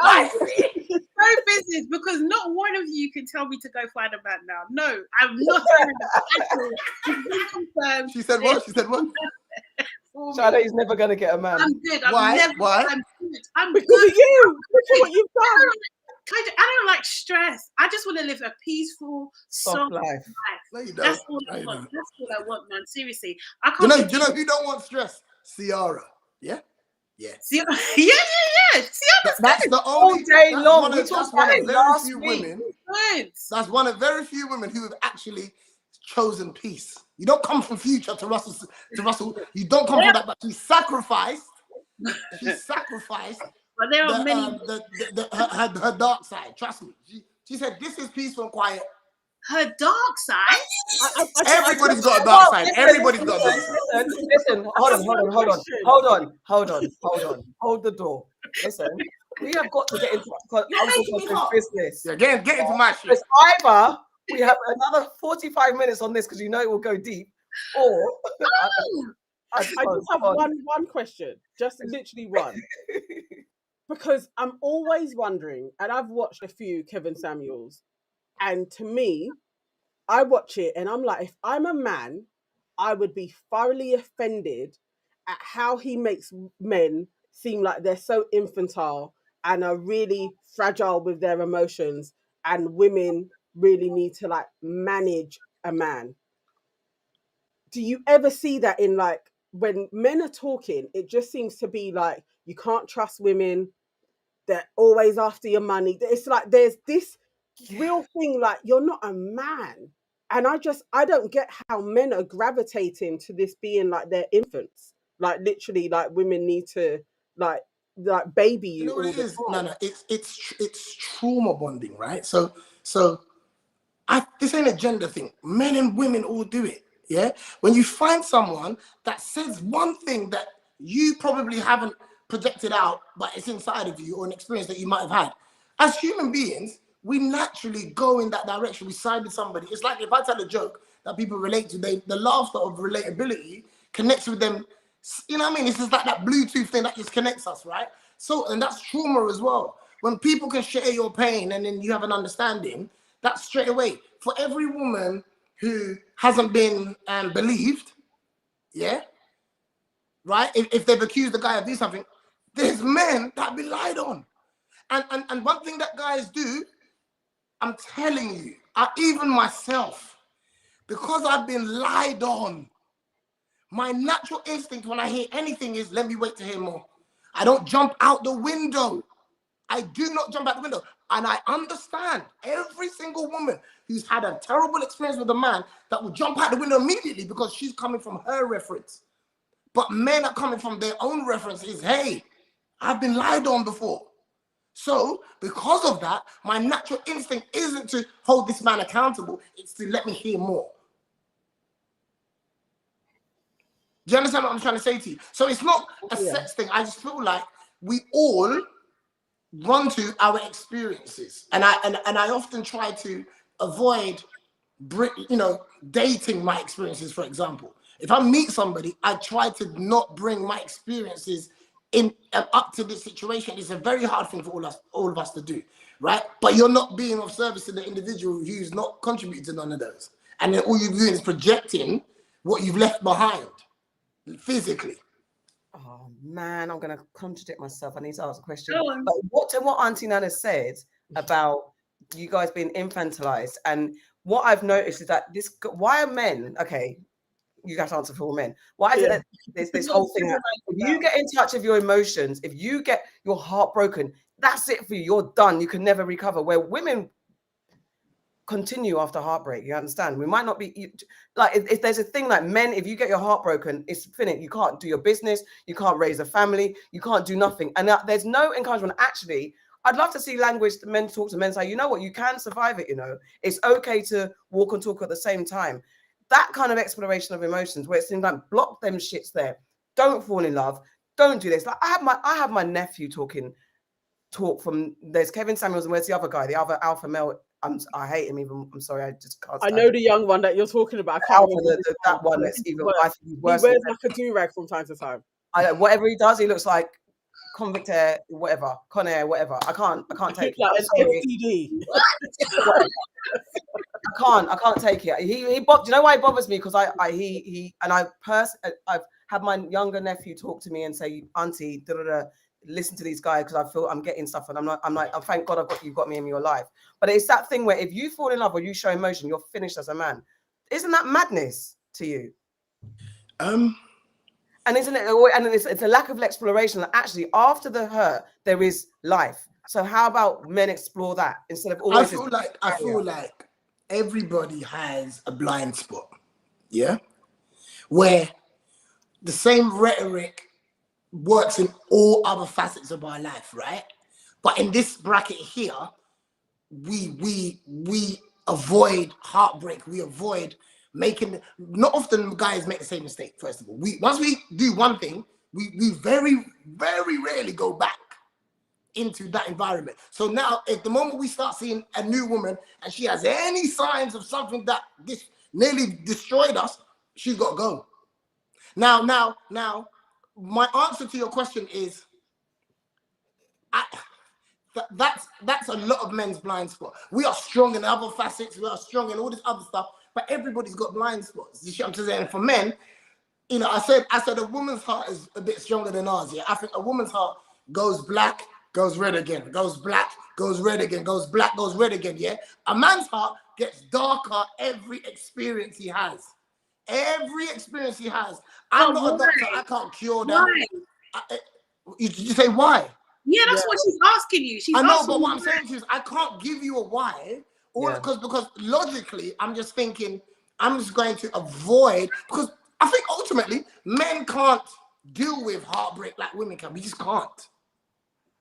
We can't. I think it's socialization. We have to. Socialization. It's socialization, and they're allowed to behave in a way that kind of lets them treat women like they're disposable. So once their heart is broken, then they can just fuck any girl and treat them like inferior, or because they're not the main girlfriend or do you know what I mean, or the wife kind of thing. They can use women anyhow.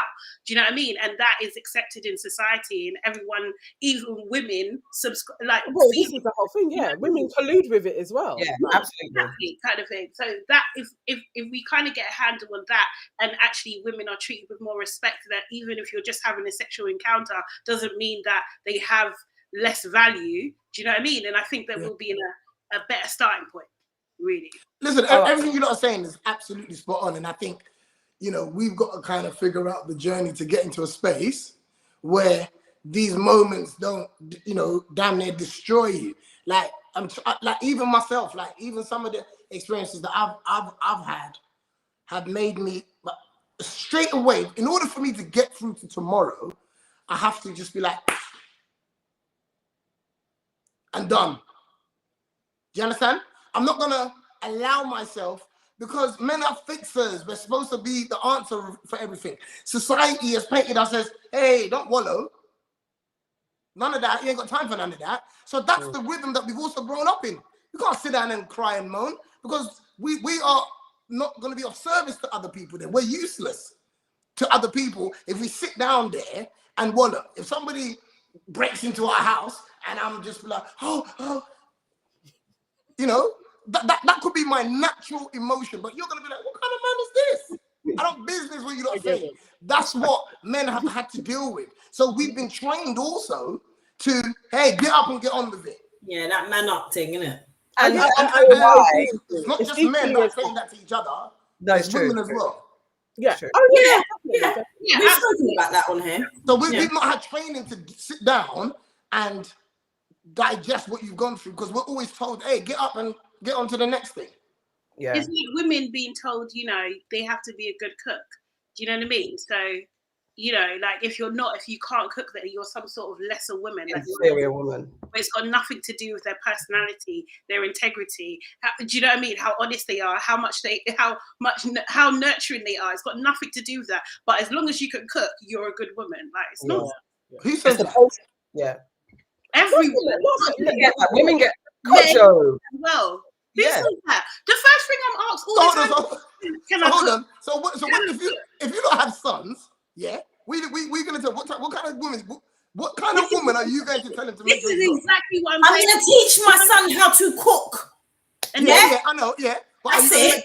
That's it. I'm not gonna tell him, go ahead and make sure you find a woman who knows how to cook. You've got to have a woman who can cook and clean. She's got to keep house. No, you've got to be able to be responsible for yourself. It's ridiculous. And you can't cook for your women either. So now, as a blanket, I just tell men I can't cook.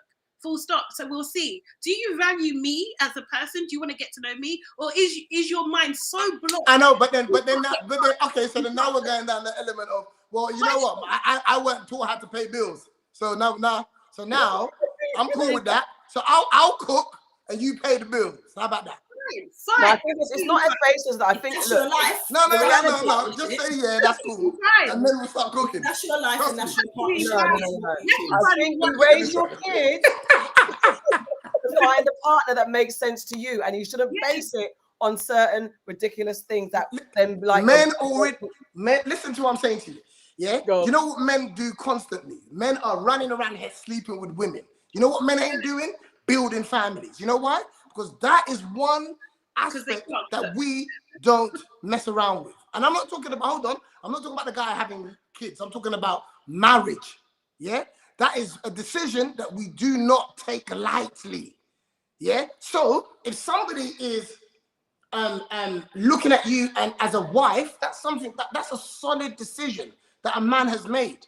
Yeah, that's with all the running around men's doing. Men ain't running around here marrying people. But okay, you know what? You're assuming that women are just sitting down waiting for a man to say they want to marry them. No, there's women that don't want to get married. Wait. Let me say this. Kojo, we're coming on the rap party. We got to. I'm inviting you. We need you to do a takeover. I think if I come on there, if I come on the rap party, I think it's fighting talk. I'm coming. But you know what? I think that it's going to be on. No, we need to, because it's the fun. place where he records is round the corner. It's in Canning Town. Will you be following me? Studio. He knows everything. I don't I'm probably going to have a studio in the same place. I know. I watch all of you podcasters. I'm clocking where you all record. Pull up. It's a bigger space. We actually need to have a full-on conversation with all the guys and all of us, because this is an interesting one. So many things are popping in my head as you guys are talking. I'm just like, but you know, we are almost at 2 hours already. So, and also, what's really interesting, because it is that having these conversations in isolation with each other, and actually having conversations where we can talk to each other and explore different points. We all get heated, but we also come to a place of resolve. I'm not even going to dare to go through the extra headlines. So quickly, moving on to Aunties get in your business. Aunties get in your business. Aunties get in your business. I apologize. Me and Aunty Sade apologize. We don't subscribe. We don't subscribe to Aunties this. get in your business. Singing Aunties get in your that they do. business. Aunties get in your business. Farrah. Uncle Kojo. Uncle Kojo. Go on. Did you Let's like, go. first of all, did you like my intro? I did. I loved it. And the Thank backing dances was amazing. Shall we do you want us to do an intro song for you as well? Can you imagine? Don't laugh like that, Aunty Farrah. Don't be rude. All right. All right. All right. So here we go. So we're going to get into Uncle Kojo's business. First of all, we all know who you are, but however, would you like to introduce yourself and tell us what you do? Oh, God. So I'm originally a stand-up comedian. Can you say your name, please? A presenter, done a bit of acting as well. Yeah, that's what I'd say. Thank you. And can you describe your life right now in one word or a sentence? I'll go for one word. My life right now is hungry. Oh, I hear that. I like that because it has many different. You like that because you're in the kitchen right now. That's what it is. Well, I like food. Like that's one thing, but also hungry for life and hungry for adventure and hungry for lots of different. That has lots of connotations. I like it. Yeah. I like that a lot. Okay. So, as you said, you're a comedian originally. That's what you were originally known for, being a stand-up comedian. You could say like you're an OG in the game and all that. Yeah. How do you think that the industry has changed since you got into it? Obviously, I feel like social media has played a big part in comedy, in terms of the awareness, also allowing various forms of comedy to be exposed as well, especially in the UK. I feel like the power kind of has shifted to what's the word? Influence on getting people to come out now. Do you know what I mean? Especially with the way the world's kind of turned upside down in the last 2 years. I was overhearing a conversation with this comedy club owner in Atlanta, and he was talking about booking comedians who are online and have big numbers because they're getting people to come out, but they don't care if they're funny or not. Yeah, they don't care if they're funny or not. They know that from a business point of view, this person's gonna ram, and now what's happening is he's having to put stronger comedians as this person's support act. Yeah.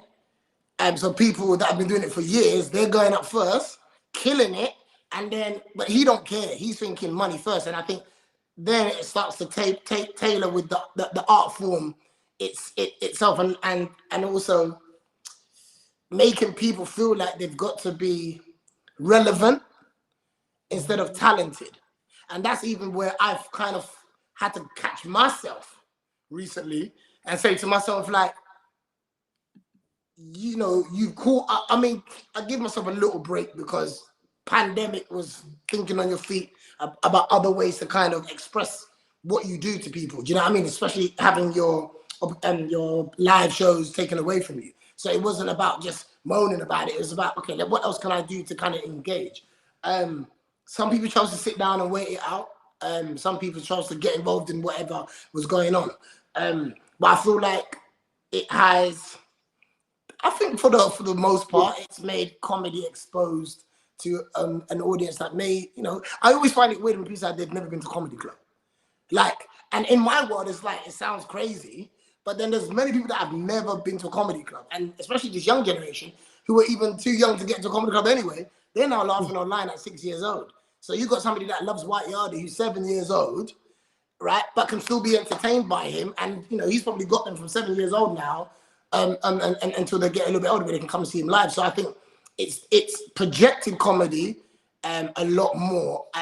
But even watching Netflix, I remember when people would get a comedy special and it was a big thing. Now Netflix is just giving everyone comedy specials, and it's like you're now not really enjoying them as much. You see what I'm trying to say? Because the volume's gone up. So I feel like there's pros and cons to where it's changed, but for the most part, I think it's done good for a lot of people. Okay. All right, so you've managed to keep your name in our mouths for like over 20 years, but it can't have been easy, especially during the times when it seems like other names were being shouted louder and maybe you were being overlooked. How did you get through those times? Like, how did you pull yourself out of it and actually like manage to keep on being creative? I'm a very resilient human being, and I've never gone off of what people expect me to do. I've always gone on what I am capable of. Okay. So for example, even when I did like Britain's Got Talent, many people would have thought everything that I'd done already was enough. Why would he go on there? But that's if you're giving me your list of things for me to do when I've got my own list of things to do. Do you know what I mean? And on many occasions I've been the lab rat, for want of a better word, where once Kojo's done it, he's made it okay for everyone else to kind of be like, okay, that's now an avenue, because somebody that's certified has thought this was good enough for them, so maybe it's actually an opportunity for all of us, kind of thing, which you will see.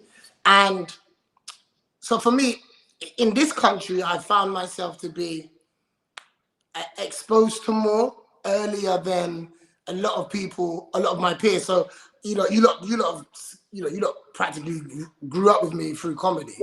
Like the comedy club came from me going into New York and seeing what they were doing over there and being exposed to Kevin Hart and all these people years ago and Chappelle and all of that, and then me bringing it home and I'm saying to the guys here, hey guys, yo, this is what we got to do. But sometimes when you've been blessed with a vision that no one else has been blessed with, it doesn't make any sense to everyone else. It's like, what are you talking about, bro? Nah, man. So I've spent a lot of my time and energy trying to show people, yo, no, this is what's coming. This is what we got to do.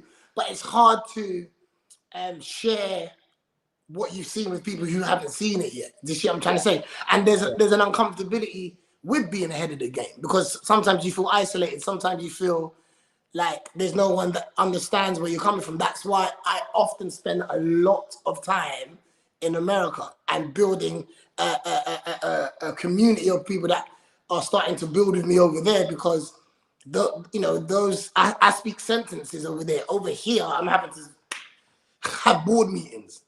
Do you know what I mean? So it's a thing. So for me, it's like I've always stayed focused on what my journey is. I've never looked at somebody and says that should be me. I've never looked at someone else and feel like, oh, how come they're getting all of this stuff? Because making more money, for example, doesn't make you better. It doesn't mean that you're better. It just means that that's your blessing. And when people get blessed, sorry, that on my battery. When people get blessed, I'm all for that. They've got families to feed. They've got people that love them. They've got friends that supported them, that they should be able to go on. I've never looked at anybody and felt like that should be me, because I know what I'm on course for, what I've got going on. I hear Yeah. Self-belief, man. It's needed. So I want to remix this very wordy question. But there was a show, and Okoye, please try and remind me, on Amazon Prime about Hollywood comedy club, one of the first ones, and they kind of talked about the history of like comedians coming up and everything like that, and they mentioned they done like a world map, and they mentioned Kojo's Comedy Funhouse, which I was just like, oh my god, like, do you know what I mean? Just having that little moment. And that show came out, I think it's this year or last year. Yeah. With with what's his name? The guy with the glasses. Yes. Yeah. And so like, and we've mentioned you on the show before, and I think like people don't really know like your impact on UK like black comedy, and like on your bio, on your your CV, on your site, it's quite modest. So could you like drop some bits of like your highlights of what you've kind of done in the black comedy scene in the UK? Like what have been the things that have impacted you, do you think? Okay, so first of all, I'll start by saying I think I don't slow down for gratitude. I feel like that comes, unfortunately, when you die at times. or when you hang up your boots, kind of thing. I think that those are the moments for me to kind of reflect. In terms of what I've done here, I've done, I hosted Choice FM Breakfast Show, which turned into Capital Extra. So I had the first live airing on Capital Extra, which was a great moment, great time. Grew up listening to Choice as well. I had opportunities to go to Kiss. I was at One Extra when it launched as well, but as a bit part role. But my full kind of standalone was on Choice. It was a station that raised me. It was a station that I grew up with. I had real ties and connections to the community that I cared about through that radio station, and to know that there was a generation of kids that I could make laugh on their way to school, people on their way to work, made me feel so fulfilled, because that's what Jeff Schumann and Martin J and those people done for me. Do you know what I mean? Eddie Nestor, the Angela Mars, the Jigs, Jenny Francis, like all of those people raised me. Do you know what I mean? Yeah. So while there was opportunities to go to a mainstream audience, for me, I've always had this thing for our community, even though at times it's been to my detriment.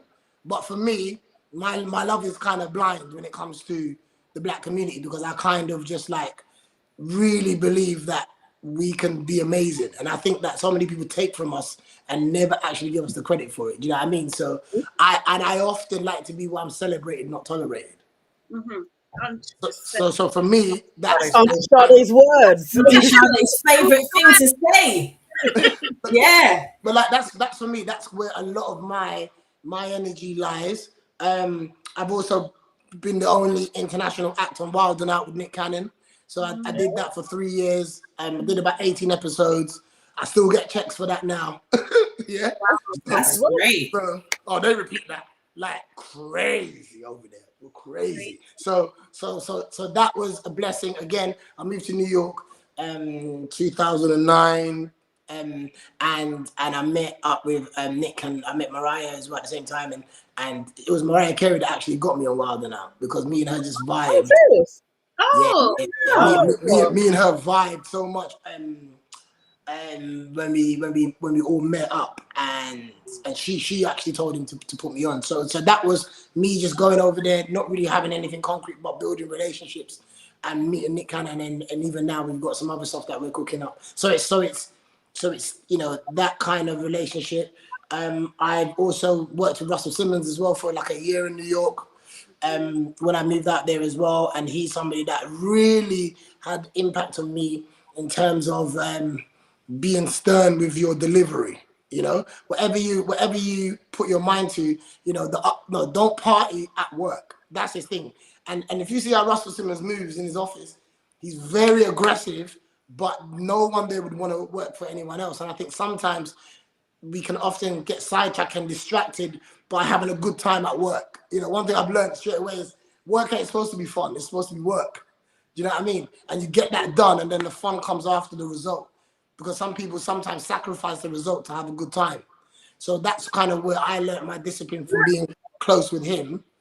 Can I ask a quick question? Like, how does that kind of, like, obviously he's had a bit of trouble in the media and stuff, of the allegations against him and stuff. Like, how do you kind of not come to terms with that, but how do you manage that? Do you know what I mean? Because those allegations are so serious. Do you know what I mean? Yeah. And it's like it's difficult sometimes. It's weird because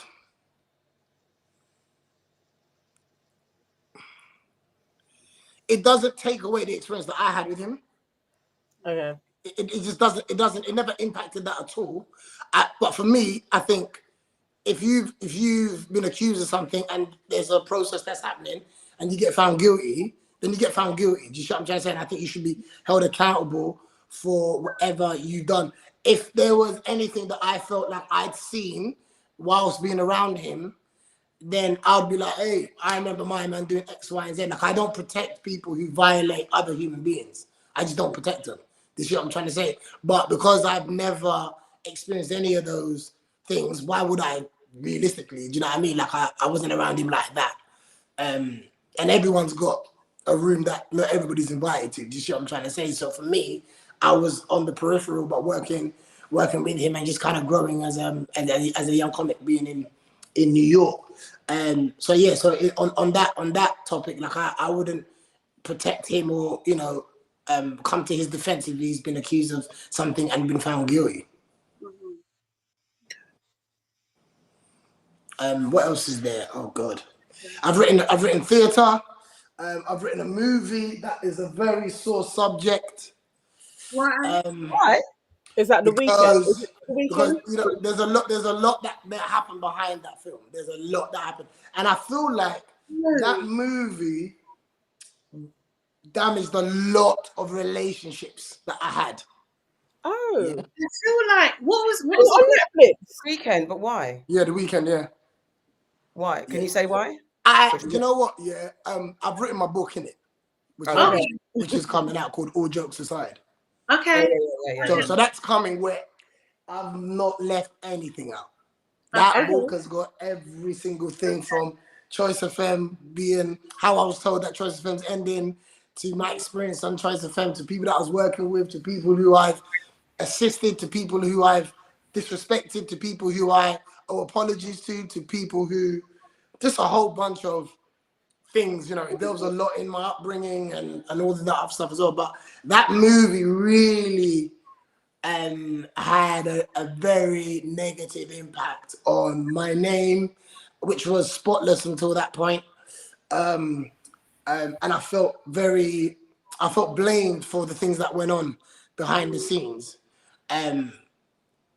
But as normal, I'm so used to kind of taking things on my shoulders, because I tend to be the biggest name in my work at times. You see what I'm trying to say, which hasn't always worked in my favor. So then there's that. But I was proud of the film and what we actually put out. It went under the radar because I think at the time people were expecting something else. This country definitely reacts to the streets a little bit more than they do to comedy, to rom-coms, to whatever. But the theatre production was great. We've done 2 shows of that. Of romance. Yeah. We've done Above Romance. That was good. And I've always seen what America's got going on, and then I felt like, let's do something here. You don't remember MTV when we done the Fun House on MTV. Yeah. Again, that was me growing up watching Wild and Out and just wanting, before I even got the blessing of being on there, I just wanted the UK to have something like it. We've got beautiful women over here too. We've got funny, talented people over here too. And I've always kind of been like, when I go to America, I don't go to stay there. I go to bring it back, because I'm the one kind of like, yo, we can do this. But it's hard when people haven't seen what you've seen. It's very, very difficult. While some people are just going to America saying, forget England, I'm the idiot that was like, no, man, let's go and learn and bring it back home. You see what I'm trying to say?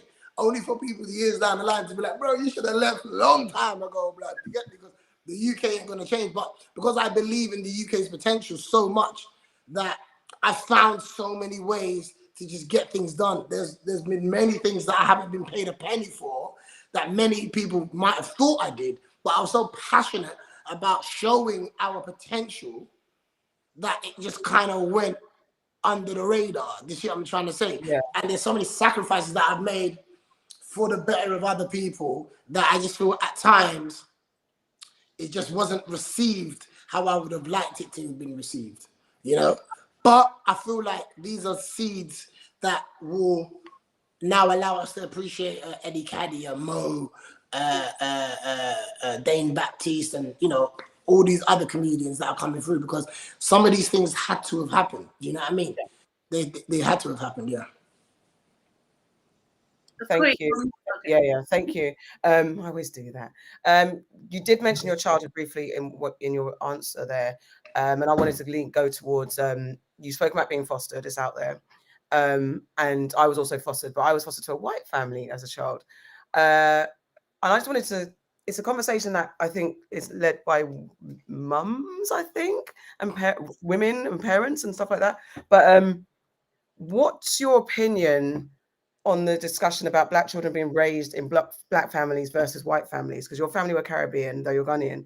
And was there any conflict for you in that surrounding being African in a Caribbean home, especially growing up at a time when you grew up So I think there's two questions in one. So your opinions about black kids being fostered by black or white families, culturally relevant families, and then also your upbringing in a Caribbean household.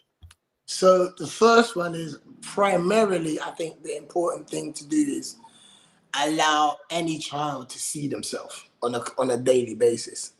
Yeah. So I would always encourage children be put into their community first of all, because I feel like that's the base, that's the default setting that I think allows a child to have less questions and less insecurities straight away. So I would always be in favor of that, you know. But if there's a kid who is in severe danger and needs to be, you know, taken away, I don't believe that them going to an amazing white family, for example, is going to be that, you know, the first thing that comes into my head. Do you know what I mean? Like, I feel like that child's safety is very important. In terms of my experience, I didn't feel African. I felt black. Okay. And that made me very comfortable, very excited, you know, enjoying all this stuff. I went in when I was 5, so I don't really have a character yet. It's being formed from like 5 years old, realistically. So a lot of my references now as an adult is very from a Caribbean background, right? But then in my book, I speak about the moment when I came across this family on the estate who were Nigerian. And for want of a better word, I fell in love with these boys. Yeah. And what I mean by that is they were the closest experience to who I really was, where my parents are from. So that African humor, that African dialect, the food when their mum would cook and I'd go over, I became infatuated with being around them because I started to feel a bit more of my culture, you know, that wasn't inside the home. And every opportunity I could to be around them, I would be around them because it was me kind of coming of age, but it was also me kind of breaking from my natural rhythm in a Caribbean household to really asking more questions and, you know, laughing at the things that African men do and the African mums do. And those jokes started to come into my life a bit more. And then it reminded me a bit more of my mum and my dad and those kind of things. So a lot of my early stuff was practically being around these guys and their mum. Do you know what I mean? So for me, I had that experience of having African friends or Nigerian friends, but then the balance of being loved by a black woman who took me in and made me her own, you know?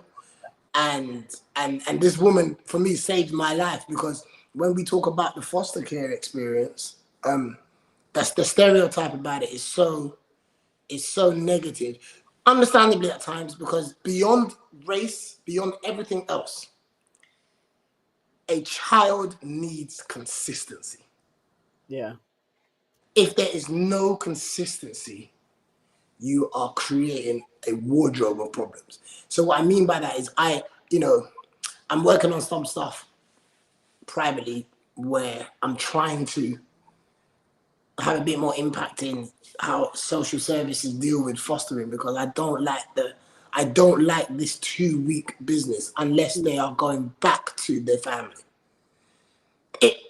For me, I don't condone people taking kids short-term and then passing them on to another family. I don't believe in short-term fostering at all unless they go back to their family having had that 2-week experience at yours. Because if you are passing these children around, you are not looking after them. That's not care.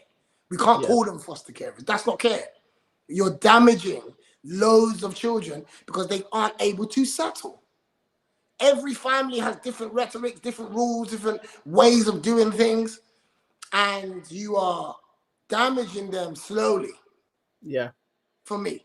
So I'm trying to get rid of this short stint fostering and find proper homes for these children. So the idea is to get them back with their family if it's a safe space. I was 5 years old, and me not moving one time, not once did I move.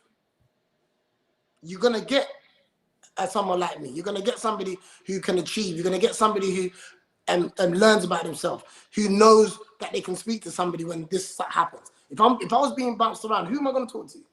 Yeah. Who can I trust that's gonna be there long enough for me to even explain to them how I'm feeling? Yeah. And because of that security, I was saved. I was allowed to have one less thing to worry about. Where am I gonna be next month? I never had none of those concerns. Do you understand what I'm trying to say? So for me, I definitely encourage consistency when it comes to fostering, but being in a Caribbean household gave me a good balance of the Black experience. I was going to say that it must have done. It's quite a unique and lovely thing actually that you had, you know, the balance. You're able to talk about both sides because you've lived it. Yeah, it's true, but it's something that I kind of avoided. Can I ask which part of the Caribbean they were from? Huh? Which part of the Caribbean was Guyana and Grenada? Yeah. Did you say Grenada? Yeah. Guyana and Grenada. Grenada's in there. You said Grenada, right? Yeah. Yeah, so Guyana and Grenada. So that's GG's. Huh? No, they raised me. So, but I always still had a relationship with my mum and my dad as well. Do you know what I mean? See, that's nice. Yeah. So that was kind of cool. But ultimately, like, it's only when I wrote my book where I've started talking about it. Like my new show that I'm working on now is about my book. Really, it's about my real life. It's about being fostered. It's about the experiences that I had in that system. But yeah. Okay. Read the book, guys. Read the book. He's gonna pause on bits. When is it actually coming out? I say this year, and then my manager says no. But soon. Yeah. We're close. It's done. It's all done. Yeah, I want to read it. Go on, Aunty Farrah. Okay, so I've got to now get to, what you said recently on your live about this third date thing. Like, can you explain yourself? Firstly, give a bit of background about what you said, and then So I said that. Explain yourself. I said that. Well, I mean, what came out was very edited, but what I said was that I believe that every man should pay for the first date, and every man should pay for the second date, and on a third date, I want to feel that this is going in the right direction. So I need to see reciprocation from that woman, because from my experiences, women don't part ways with money for someone that they don't care about, or unless they really don't like the person and they don't want nothing from that individual. Yeah, they don't want that individual to ever have anything on their name about, oh yeah, she took me out, blah blah blah. So from my experiences, I said, for me, that third date is now me saying, it's me seeing if you respect my money and how I earn it, because I'm sharing it with you. So that on that third date, to me, that's where I'm going to make a decision on, am I taking you serious, or is this just another entertainment, enjoyment? So what do people miss? I don't get it. Like what? So what are you expect? What do you want to see from them? I just told you. But hold on, wait. Let's move on from that. I understand that you said that it was edited, yeah. But let's move on from that. What did you say? If you explain what you meant when you talked about if you go on a third date and they don't reciprocate financially, where you then go to? Are you expecting them to pay? Okay, so the bit that was out of context was that was banter. So on that show, I was like, yeah, I'm gonna make her like me a lot, and then I'm gonna break her. That was banter. But when you post something, and you don't post, it was a Q&A that I was doing on Instagram, and it was a whole bunch of questions, and that was just one of the questions about dating, right? But if you was watching the show, you would have realized that that was banter. That was just me being silly. Because that's what I was going to ask you. Because to me, like, when I saw, because I didn't see it live, I saw like some of the clips, and I was thinking, that's just got to be bants. Like what you're saying, and I actually wanted to ask you, but you've answered it for me. That had to be bants, where you're just like, if she don't pay no money on the third date, I'm gonna do X, Y, Z. I was like, that can't be real. No, because but there's the a lot of reasons why. But again, Yeah. what I have to understand is these pages don't get further, but with context. It's all about the headline, and if we're all honest, most people don't read the article because the article is probably boring. They make decisions off headlines.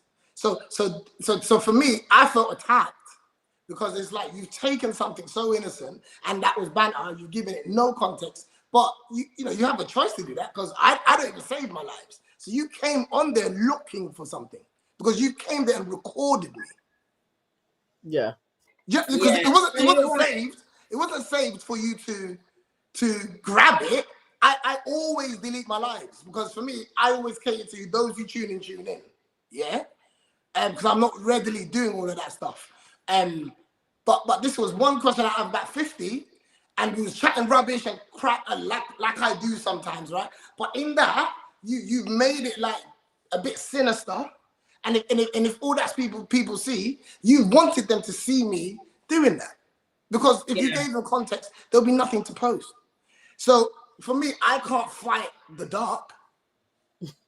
Who am I going to argue with? The Shade Borough? Who are they? Who is it? I don't know none of these things. So for me, if it's a slow news day and you want to use my name to it, that's fine. But one thing I am not afraid of, which many people are, is I always like to know who's for me. So sometimes these things need to happen so I see who's really for me. Because if I'm not somebody who's come out in five minutes ago, I've been around for a very long time.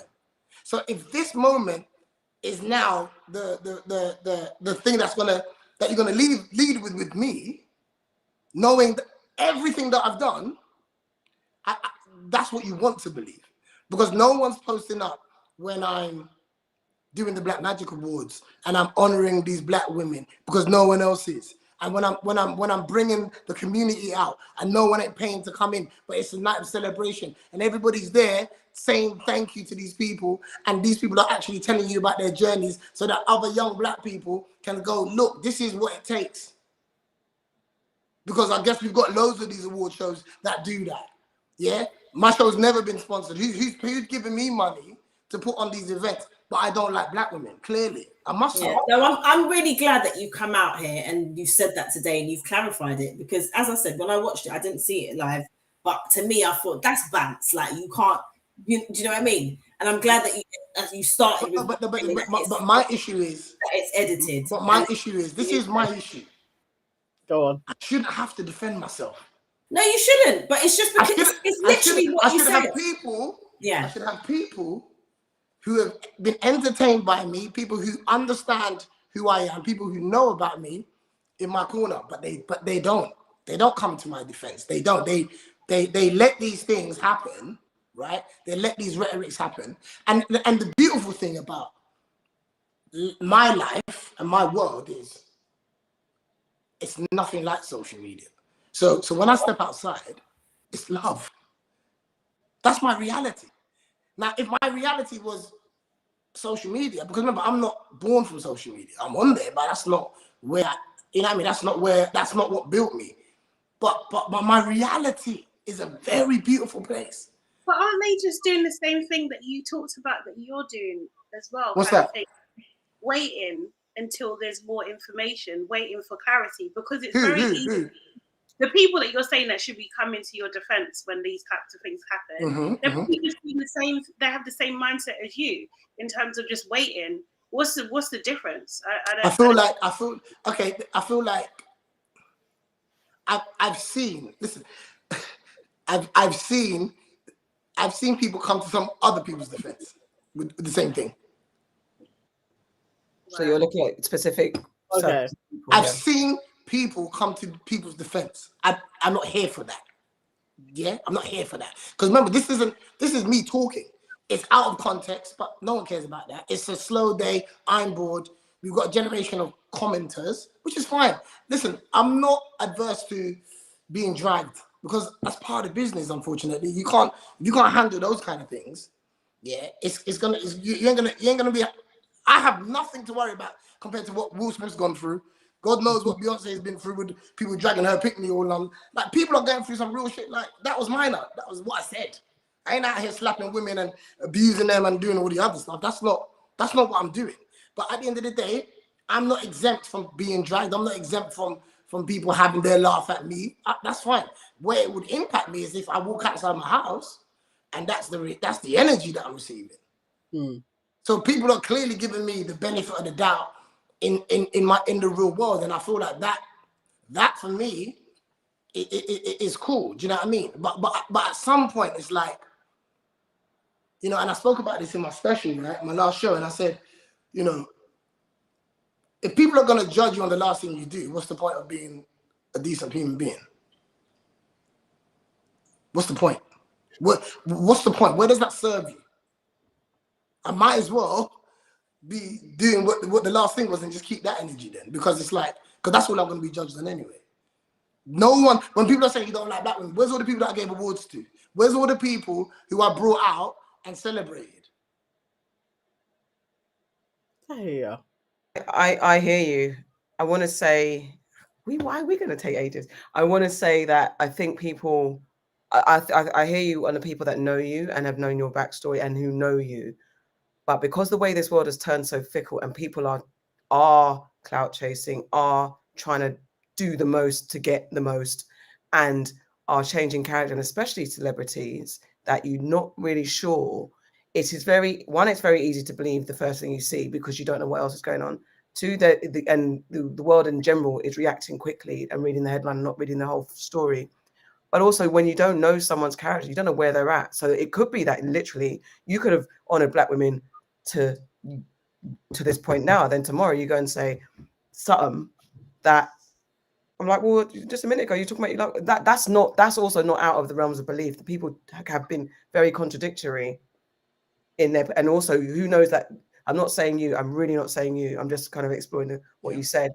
People who have had a history of that could have been performative, because it could potentially someone, not you, someone could be like, where I'm going to make my mark is honoring black women because that's going to make my brand up, and then the real person slips out because they're loyal. You know what I mean? Because there's a way of tapping into. But I'm not saying that's you. I'm just saying that's also a reason. Maybe I'm trying to placate. I know, but you know what it is? I think you can't fake it for 20 years. No, I understand. That's true. Well, yeah, no one can't even throw that way. You can't do that for 20 years. You can't. Yeah, you can't. I'm sorry, and there ain't no one that good. Yeah. But then we talk about Will's. Okay, I'm this is, please everybody, no out of context. I'm not saying this about Kojo, but Will Smith has been the nice guy. Yeah. And possibly the pressure of being the nice guy for all these years. I understand that. But we have to remember, like, you know, I'm because of how I've come up and because of my life, and you know, I'm an older brother. Yeah, I'm an older brother. I'm a protector. I've spent my whole life being a protector. I've never been protected by anybody. So I'm used to handling things myself. I'm used to that. Yeah, I have people in my life that care about me. I have people in my life that when these things are going on, calling me and saying, are you all right? Not staying silent, but call me and be like, hey, are you good? Yeah? There's people that were worried about me. But because, again, if this was really having an impact on my real life, you know, people are saying I'm broke because I don't post how I spend my money and what I do online. I don't put up house keys and go, hey, I just bought a 10-bedroom house in Ghana. Like because I don't do all of these things, it's you're broke because you must be broke if you can't pay for the third date. But again, no one heard they didn't include if that woman pays for the third date, she would never have to pay for another one ever again. Can I just address that point? That was in there. Because I did see. Sorry, Nana, you're speaking.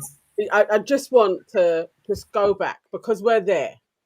And I know if I don't bring this up, I'm going to get messages about this. I can just feel it. But there is that rhetoric that has been out there from since, like, I would say 2013, Twitter.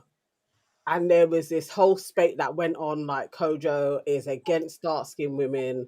And, once it surfaces in women's groups from time to time. If your name comes up, I'm telling you, if your name comes up, there's a group that will be like, nah, I've been at his shows, I know Kojo, because there's lots of us that know you, like from ACS days, who've known you.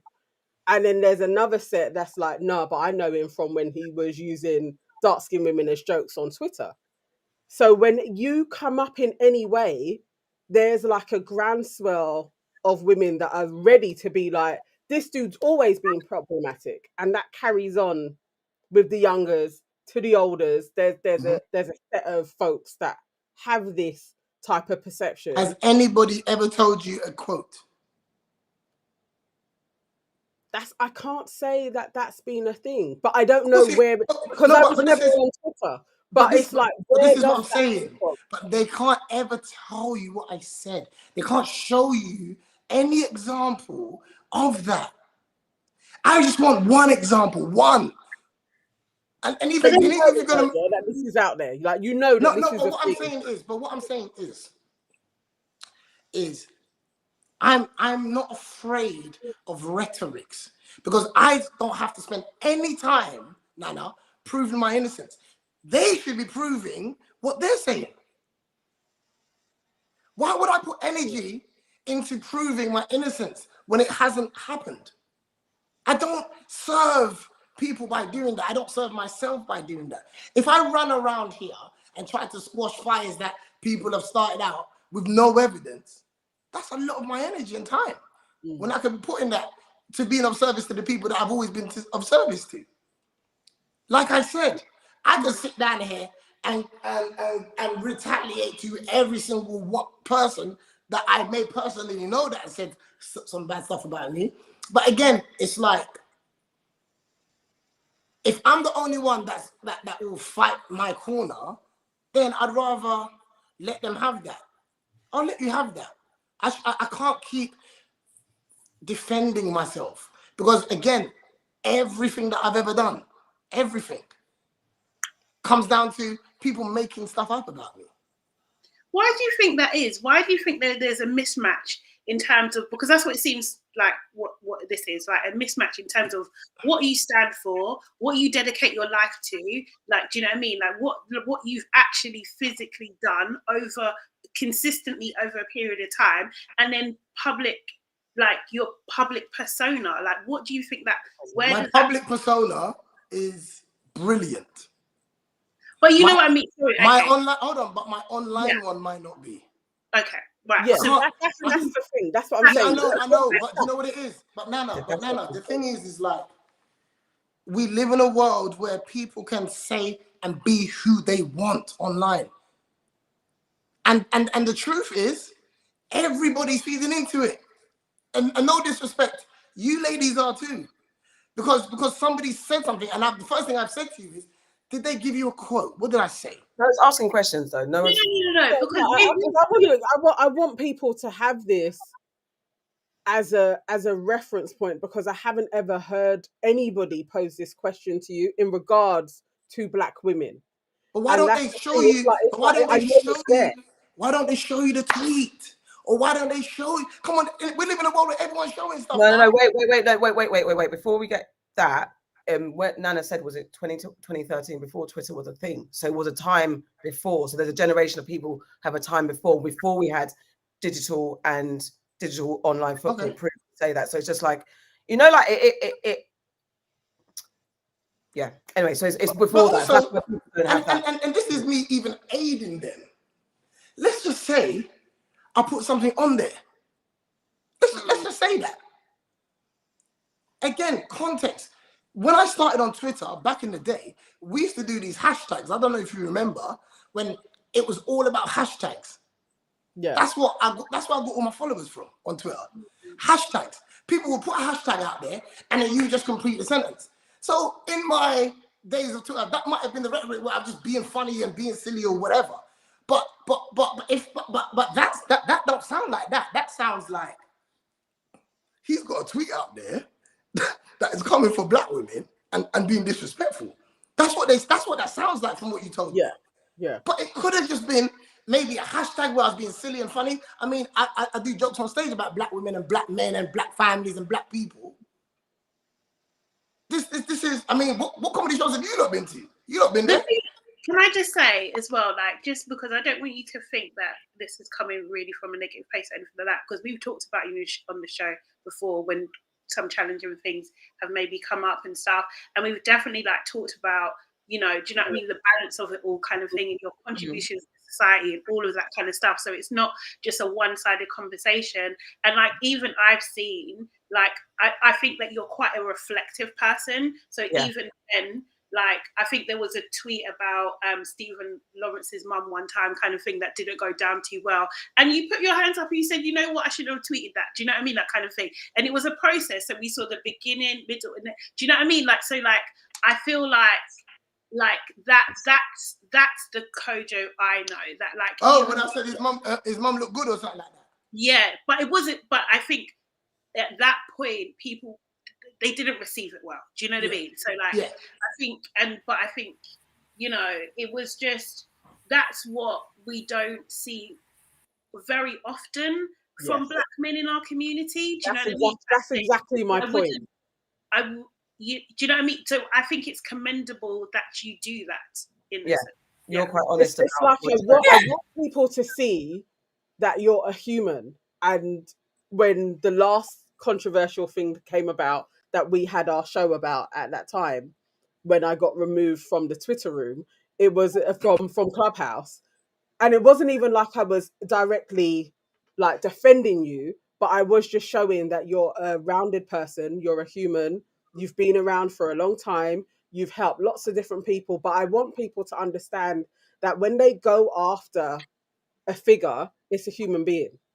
So it's but Nana, do you know like, this is what people are talking about? But there's a generation that don't know me. That's it. But that's number it. one. Number two, they know you online. It's just like, but they don't know me. They don't know me. They've probably caught the tail end. Like when I came into this game, I didn't know who Richard Black was. I found out when I got here.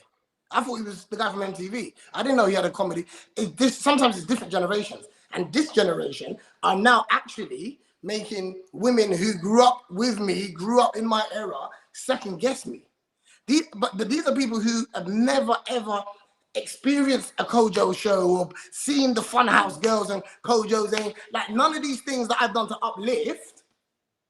Ask anyone who's been in any of my projects if I've ever been funded by anybody. No one has contributed to these projects and stuff, as well as it may have looked to people. Ask the women who were in those groups what they got out of it. Do you know how much women in the business now who are doing great things now were part of those projects?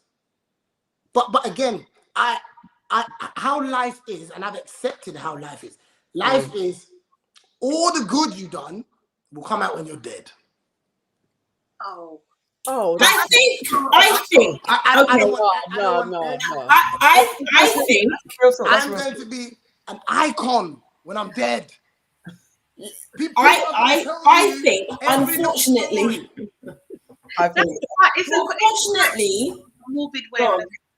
I was just going to say it's quite a morbid way of looking at it, but I do hear what you're saying, and I think sometimes, especially like here in the UK, like we don't appreciate what we have. Do you know what I mean? And like because like we're essentially we're not a monolith. Like some things, do you know what I mean? Like people might not like some of the things that you stand for, some of the things that you say, whatever kind of thing, but it doesn't take away from your contribution to the scene, which we've discussed today. Do you know what I mean? So I think but I do think that there, like you said, when you come out of your house, that's not your life. That's just what you see online, isn't it? Do you know what I mean? The average person that interacts with you, they're happy to. Do you know what I mean? And they're impacting your life in a meaningful way, and that's a beautiful thing. So even that is iconic in itself anyway. Do you know what I mean? Not the average person doesn't have that experience on a daily basis, right?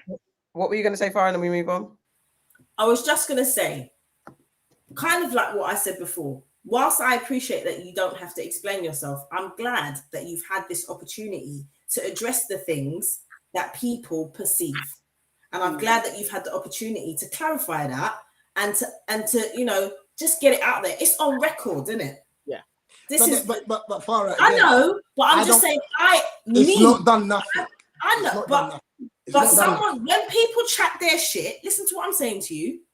When people want to chat their shit, it's on record that you've responded to that, and you said, where's the evidence of that?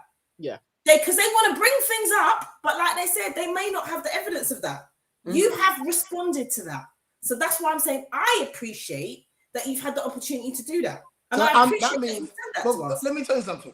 I always know that if I talk, I will give people context.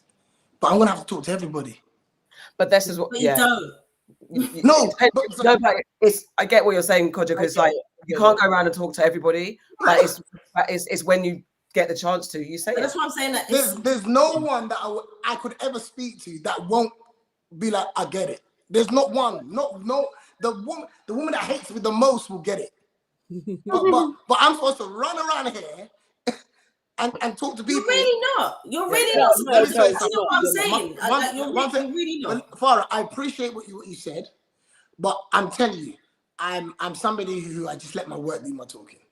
Yeah. I just let my work do my talking. I don't worry about convincing people and worrying who likes me, who don't like me. What I've realized is very different on the outside. That's it. My shows sell out.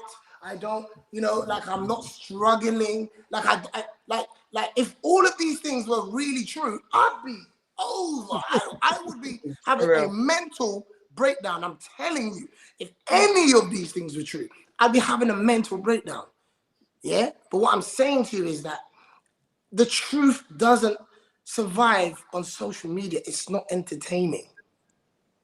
Yeah, that's true. And I would encourage, if you lot are in these forums or these groups and no one has provided evidence, that you shut them down. That's not my responsibility. That's not my responsibility because I'm not part of the conversation. That's what Aunty Nana did. That's what Aunty Nana did. And they kicked her out. She literally did that. But that's my point. When you bring context, you get kicked out. Yeah. You get kicked out. Yeah, these are people who are they're young people. They don't know me. They don't know what I've done. But they've got a big. I saw something the other day that says that I don't like women, that I'm gay. and then it's like, so for me, I'm sorry, but I don't give much time. Like this is happening because I love and trust you guys, and you lot genuinely know who I am. Genuinely, I can't have this conversation with people who want to edit and chop things up and then put this out there. I'm never allowed to say something reckless. I'm never allowed to. I'm a fucking comedian. I travel the world. Right. So look. Can I just say, when we get cancelled, we can handle it, innit? Yeah. Kojo has set the present, like we can handle it. When we get cancelled and all the young uns come from us, we're going to be okay. Listen, the thing is, it's you come for us though. Aunty Nana and Aunty AK that will be arguing in comments. I don't give a shit. Yeah, me and Aunty. I love an argument. We don't argue in the comments. I don't argue. All right. Because we were I'm trying to edit questions down, save time. We've been talking for ages, but there's so much to get through. Like we've got a quick fire round through this. Because you said about being a comedian, I deleted the question, but I want to ask it. And so I don't even think it was my question to ask. But just quickly, every answer you got to give now has got to be quick. What's your thoughts about comedians being able to say anything? I don't believe they should be able to say anything. But there is joke. There's a joke in everything. Agreed. I like that answer. Agreed. I feel like all the questions back that I deleted and then just figure it out. But quick answers. Let's go. I think Nana's next. Is it? Yeah, I just edited the whole bunch. It's just, I can't Nana's see still anything. No, unedited shit. I've got the whole Okay, rest Okay, of all right, I can see me now. Okay, so yes, no, this is true. The rap party. So I love a podcast. I watch you guys every week as well, and I hear that you are ending on your 100th episode. Why are you ending? And can we get on the episode? Can we get on the show before you end? I'm ending it because the reason why I got into it isn't the reason to continue it. Right? The reason why we got into it, the reason, You do this. You actually end things on a high. That's like I've noticed. That's a pattern with your ventures. Yes. You're paying attention. I know when to leave. Mm-hmm. Yeah, Okay. and for me, because once I feel like my purpose is done, I'm moving on. So we got into it as healing, as conversation between brothers. As the pandemic started, we couldn't be creative. A lot was going on. If you watch the first episode to the latest episode, there's growth. There's things that we was going through. I had just broken up with my son's mum. I was in I couldn't see my son for 14 weeks because of lockdown. Like we judge what people put out, but we don't ever ask what have they taken in. We don't care about what people have taken in. And I hope that the rhetoric that we've used, the growth that we've shown, and also the idea of the show has hit home. It's not the content that's going to be deleted. It's there. We feel like we've served a purpose, and everyone's kind of back outside now. There's things that everybody wants to achieve and do. I've got traveling and other commitments as well, so I can't put all my energy into the podcast, but I know when to jump into something. I'm not a podcaster, you know what I mean? I'm not an influencer. I'm not. These aren't things what I'm doing. But I'm 42 years old. I've got these young guys that I care about. That I'm saying, hey, like I can give you lot some game, and you lot can teach me some new things in terms of how the world's working together. These are real friends of mine. I could have done it with comedians and industry people, but I've spent my whole life around those kind of people. And like these are real friends that we talk shit in a WhatsApp group. So we just brought it to the podcast world. You get me? So 100 episodes for me is a great smooth number. And as I said, the reason why we got into it was for us to just express ourselves, and we feel like we've done that. And our mouth dry now. We've done 105 episodes. This is our 105th episode. So yeah, we know exactly what we're talking about in terms of like our mouths being dry. But what I wanted to ask you was, you just recently returned from LA. What are you working on? What are you excited about? What can you tell us, please? Sorry, Mike, you're going to LA tomorrow. This was meant to be when you're on next week. No.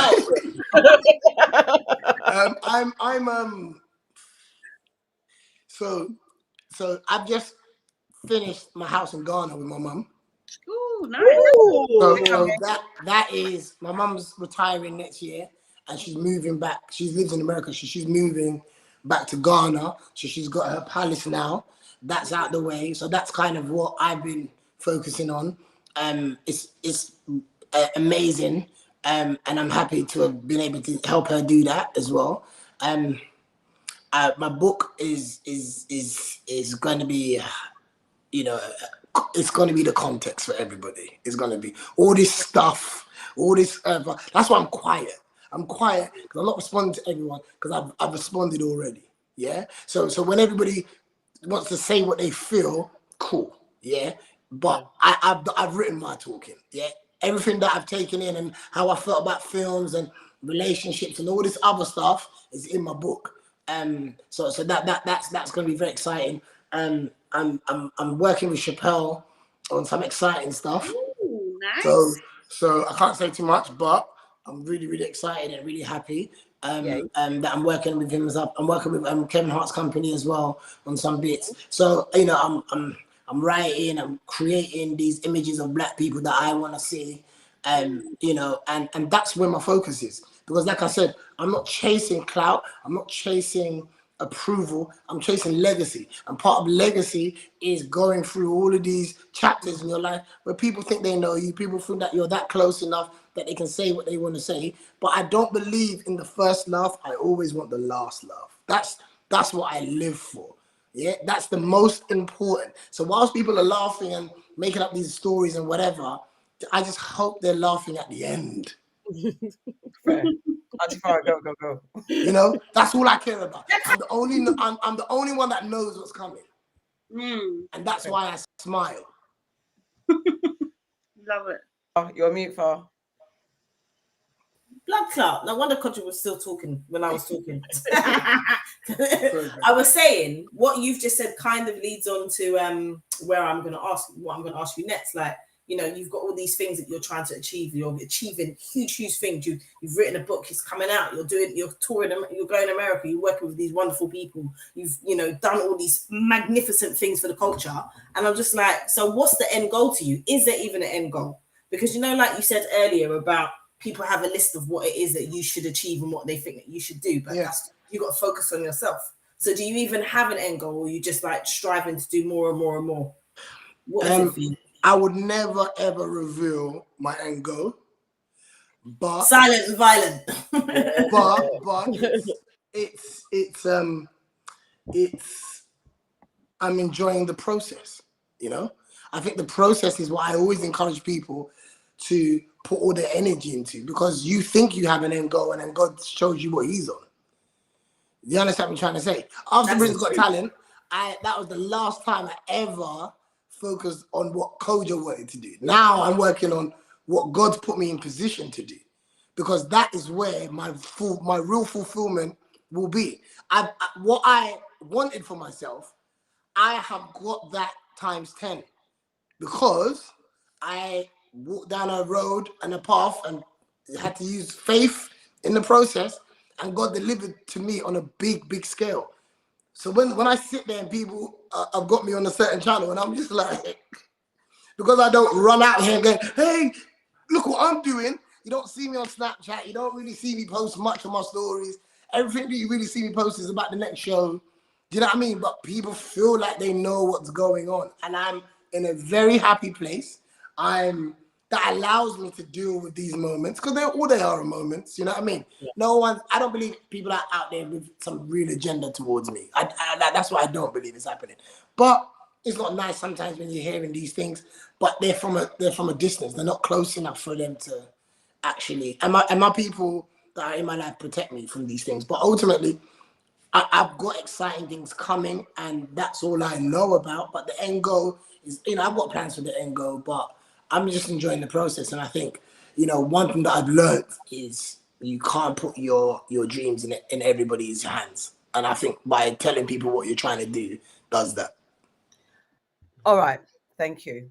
Quick. This is like one answer, one word answer. Nana, go for it.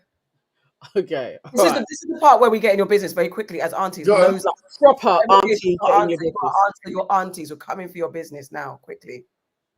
All right. So please tell us your relationship status. If you have an other half, are you married, single, or both? I'm single. Thank you. Sade, go. Oh, sorry. What has being a father taught you about yourself?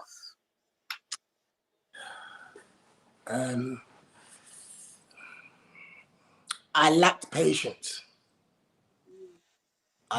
Patience, big time. And sometimes I talk to my son like he's a big rascal man, and he's free. You know what? Yeah. And that is really made me rein in on that, because it's just so many years of just talking to adults, you know what I mean?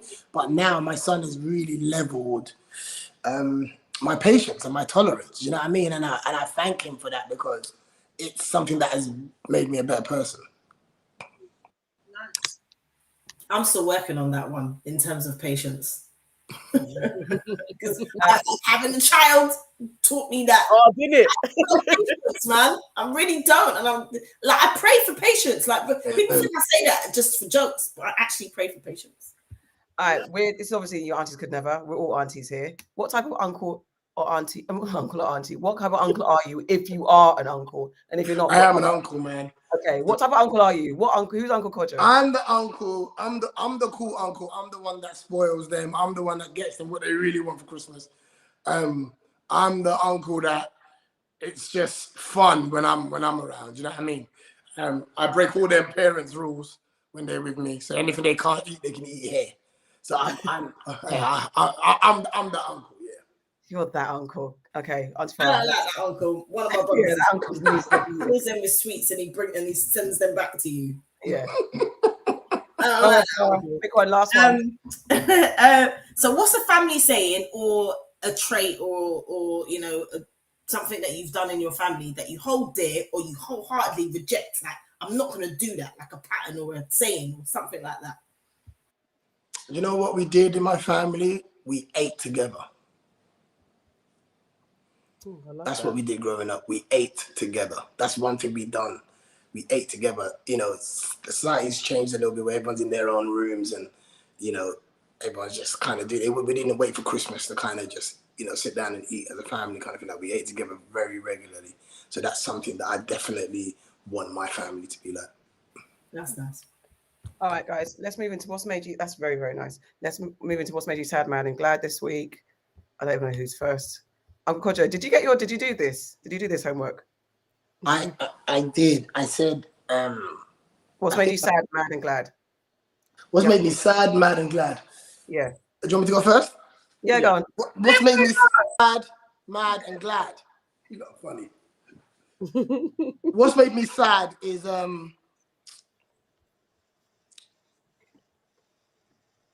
I'll be honest. What's made me sad is getting a lot of love in America. That's made you sad? Yeah. It's not real. Oh, okay. Yeah. I'm not talking about, I've never, you know, I've had great times in the UK. I've had great times in the UK.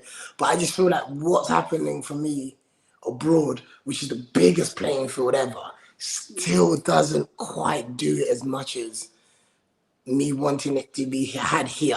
And even when I speak to like another comedian who I won't say, she said with all the success that she's having in America, it just still doesn't fulfill her, because she wished the UK would open its eyes to all the talent that they've had on their doorstep, and we've had to just say bye-bye to get there. You know what I mean? And sometimes you see people doing great in America, but it doesn't feel the same because you've got to deal with the Americans as well in the process. You know what I mean? So, but yeah, it's all crazy. But that's because when you look at all my major accolades, they're abroad. All my major accolades, they're abroad. So that's something that's sad. Mad, something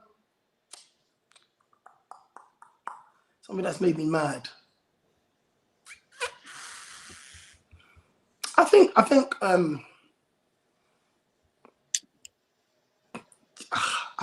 something that's made me mad is definitely people trying to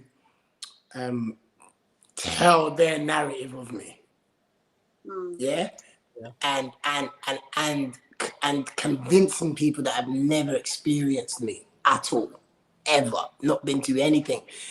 That to me, and when you got like a blog site who there's one thing to just post something that you said, but when you've got someone looking for something on you, that's not cool. Do you see what I'm trying to say? That's not cool. And that's where patience has definitely played a big part in my life, because I don't take kindly to behavior like that, if you know what I mean. So I really don't. But I'm bigger than my problems in that moment. And glad, I would say, do you know what, man? My son has a disability, right? And when he was born, he's got a condition called muscular dystrophy, which is like a muscle disease that attacks the center of your body. And from him being born, we was told that he wouldn't be able to walk, and he wouldn't be able to kind of do certain things. And he's running now, and he's enjoying all of these benefits of life. And every time I go out there and I'm working, I know why I'm doing it. You know what I mean? And when people are talking about stuff, it's like I have my hiding place. My hiding place is when I'm with my son, and me and his mum's got a great relationship. You see what I'm trying to say? And we co-parent very, very well. And we read the similar books, and we understand life, and we understand each other a little bit more. Do you see what I'm trying to say? But we both understand that sometimes our relationship isn't even about, I don't want to be cool with her for him. You know what I mean? Because he ain't got nothing to worry about. I want to be Yeah. cool with her because at some point we got together and created this human being. Do you see what I'm trying to say? And we had good moments. And I think that's what I'd rather hold on to than worrying about why we ended or whatever. Do you see what I'm trying to say? And that's what I said earlier on about forgiveness is that I thought I'd forgiven her and I thought, vice versa. But it's only when moments that come up where people are tested and then you actually see something, you're like, wow, like, do you know what I mean? And you appreciate her. And she respects and appreciates what I do. And those are the things that make me glad. Those are the things that are really hard to find in this world. Do you know what I mean? Like really having people in your life that you can trust. You know what I mean? Regardless of everything else. So when I've got that in my life, like I've got happy spaces where this is what I'm busy doing anyway. Like I don't follow these blog sites. I don't follow them. That's probably why they come from me.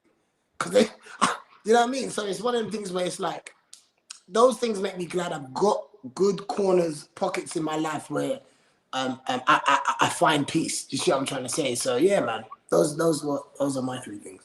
That was actually brilliant. Quickly, for me, was sad. Someone I considered a colleague and a friend let me down. And a friend that I've known for years has an issue that won't discuss it. So I'm adjusting to that. That's made me sad. Mad, the council didn't show up again for the third time to fix my damn radiator. Middle finger held up high to Hammersmith. Even though the price is going up. Bro, I don't give a damn. Fix my radiator, man. Hammersmith in West London, Hammersmith and Fulham, council. Middle finger to you guys. And I'm glad because it was a cute thing that footage of Prince speaking at a teachers' protest 50 years ago, or whatever, when he was little, talking about his advocacy for the teachers. He just looked so cute. Prince is one of my favorite artists. If you didn't know, he is. So that was a cute little piece of footage there. Aunty Farrah, what's made you sad, mad, and glad? Sad about the shootings in Brooklyn yesterday. That's very sad. Brooklyn, I hold close to my heart. Like, I did an internship in New York and I spent time there. So very sad about that. Mad. My mad's kind of changed because I was mad. I'm still mad at them. I'm still mad at fingers up, middle fingers up to MTVH, Housing Association. Still middle fingers up to you because you came today and you finally came after 4 months to look at my mold. And then at first, the first person that came was trying to fob me off for some bullshit, talking about I should put vinegar on it. What? Oh, fuck's sake. And then you want to say to me, oh, there's no ventilation. There's no ventilation.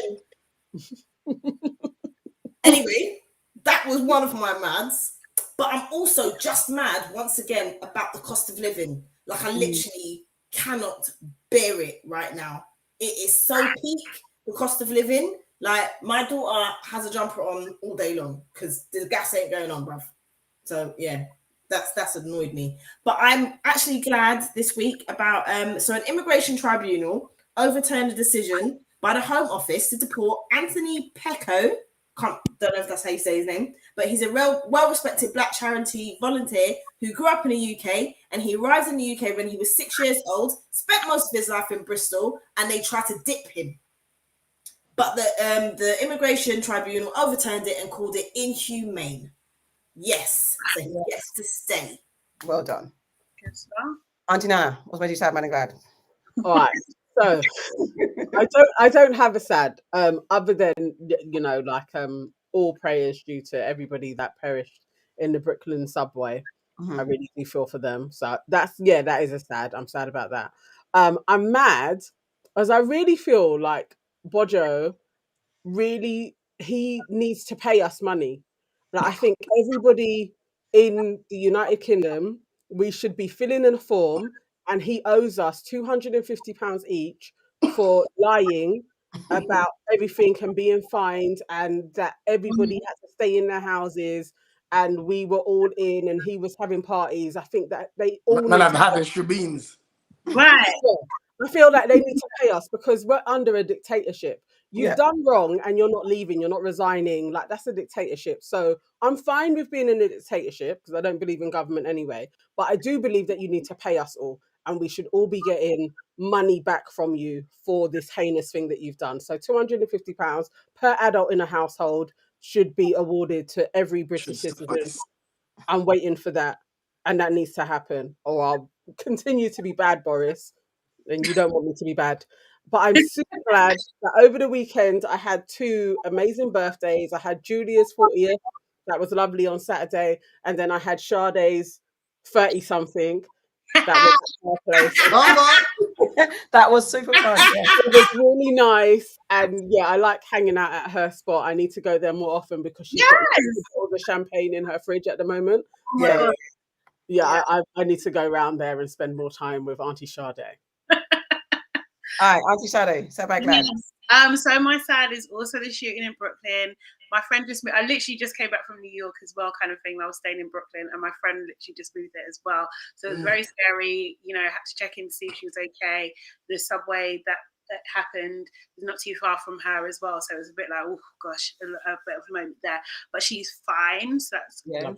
But obviously, hearts go out to everyone that's been affected. My mad is that on my birthday, for some reason, before I had everyone around my house, my Wi-Fi decided to stop working. The whole everything is hooked up to my Wi-Fi. I don't have any terrestrial channels. Everything is like, you know, apps and everything like that. My music, everything. It was just a bit of a nightmare, and I was really trying to hold it together, but I was very stressed. You know. Oh, serious? Yeah, I was stressed. What's there for drinks anyway? So. Oh, well, thanks. My glad is my birthday. I had a very, very lovely time. You know what I mean? Yeah, I just feel so blessed. You know what I mean? I've got some really good people in my life and stuff. And I have got, courtesy to my bestie, like probably about 13 bottles of champagne left. So we'll be turning up every single day. So you just bought up the whole champagne? Is that what it is? There's so much champagne in there. Like, you've got my address. I'm going round there tomorrow. Like, there's bare drink in her fridge. Again, you've got my address. No, come round. It was literally, you know, they do bottle service in the clubs. I literally bottles, man. All right. To wrap this up, Uncle Kojo, you didn't like what you wanted to celebrate someone before we turn out. We usually have a hit list, so don't piss me off. But you wanted to celebrate someone. Who are you celebrating? It's your welcome to the family. Okay, so you know what, yeah? Somebody who I'm proud of, I gave a little shout out recently on Twitter, but Ramel London. Oh, yeah. Yeah, we love Ramel. And the reason why I want to celebrate her is because she is one of the people that really remind me of myself in terms of coming up and her resilience and just getting on with things and putting other people on and creating other opportunities.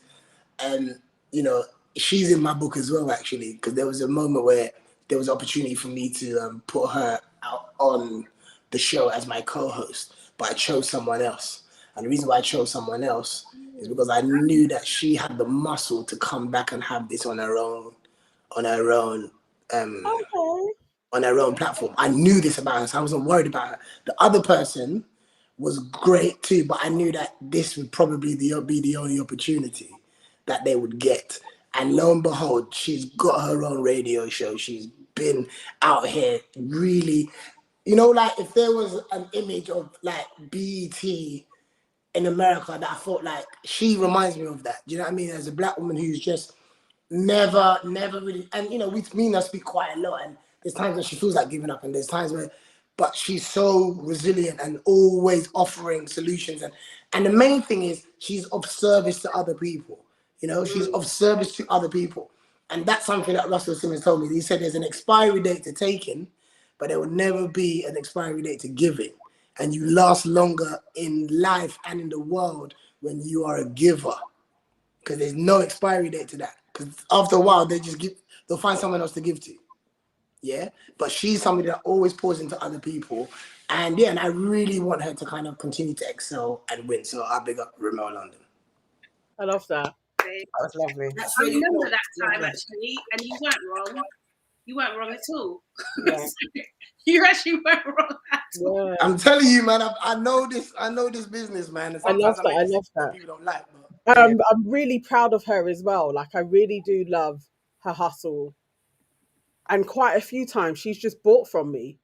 Like, and there's no, like, she'll just I could be anywhere and she'll just come over and she'll buy, and there's not a kind of like, because I know who she is, like a that kind of gift service thing that people will do, like, oh, I'll wear it here, and then before you know it, you're packing stuff in a bag and you're giving it to them. She always pays, and yeah, I totally love her. That's a brilliant one. Yeah, well done. She's got something in Box Park. I can't remember if it's Croydon or Wembley very soon. It's the mainstream thing that she does, the podcast. And I think it's happened. No, it's next week. Yeah, I thought it was next week. Yeah? But yeah, that's,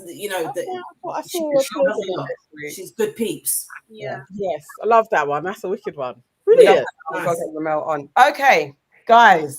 And Uncle Kojo, thank you for blessing us. Didn't he say he was giving us an hour? He was giving us an hour. The way my these contacts need replacing. Do not blame us for your packing in things in a suitcase like this. Yeah. No, listen, it's been a pleasure coming on. I have love for all of you lot. Farrah, I don't know as well, but thank you very much for having me on. The rest of you three, you lot know what it is. I appreciate you ladies. And, I'm always there if you need any assistance as well.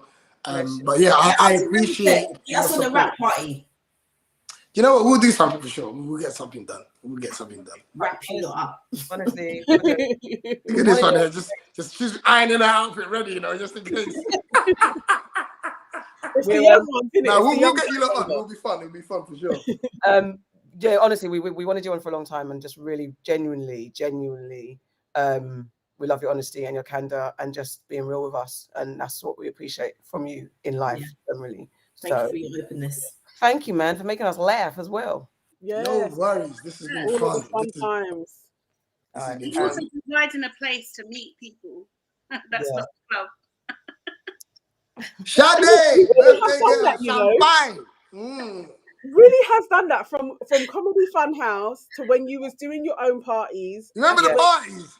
Yeah, the party was the first time where I actually went out in like pajama lingerie type stuff. So, I'm not really about that, but it was your party, so I actually. But you know what it was? It was because there was a community that was being built, so we were all kind of familiar with each other. Yeah. Do you know what I mean? We were all in the city of London. Yeah. Doing our parties. Do you know what, Nana? Yeah. Do you know what I said to someone? I didn't realize that we was in the West End, Like it didn't really resonate. I just thought it was just a venue and we were just we was in the West End. You understand? Can't happen now. Think about comedy shows, like they don't happen in the West End. No. Yeah. It's all different, but I did not. We was on prime Oxford Street. Selfridges, like Mad. I didn't realize none of that, because you know when you go in Corks, innit? It feel like you're in West London anyway. Do you know Yeah. You just come outside. You're like, oh, that's true. Oh, okay. What, Selfridges, yeah? Gap. You don't even think you're in the West End when you're in that little trap house that we was in. It's true. So, yeah, man. Good time for sure. But ladies, anyway, thank you for having me. Thank you much. And thank you everybody for watching, listening, and contributing your comments. Don't forget to watch us back on Facebook and YouTube. Don't forget to listen to us on all social media, podcast platforms. Don't forget to like, comment, and subscribe. And we will be back next week, as usual, with your Aunties Could Never. Good night. Can I add additionally that we now have a Patreon account? So yes. Find us on Patreon now, and you can subscribe to our Patreon. We are going to be adding content to there as well. Please go all in. We have £5, we have £10, and we have £100 service where we will be of service.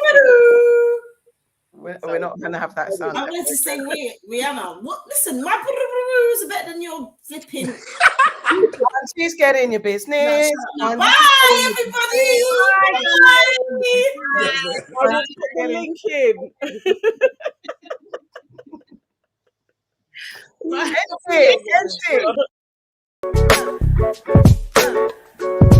it.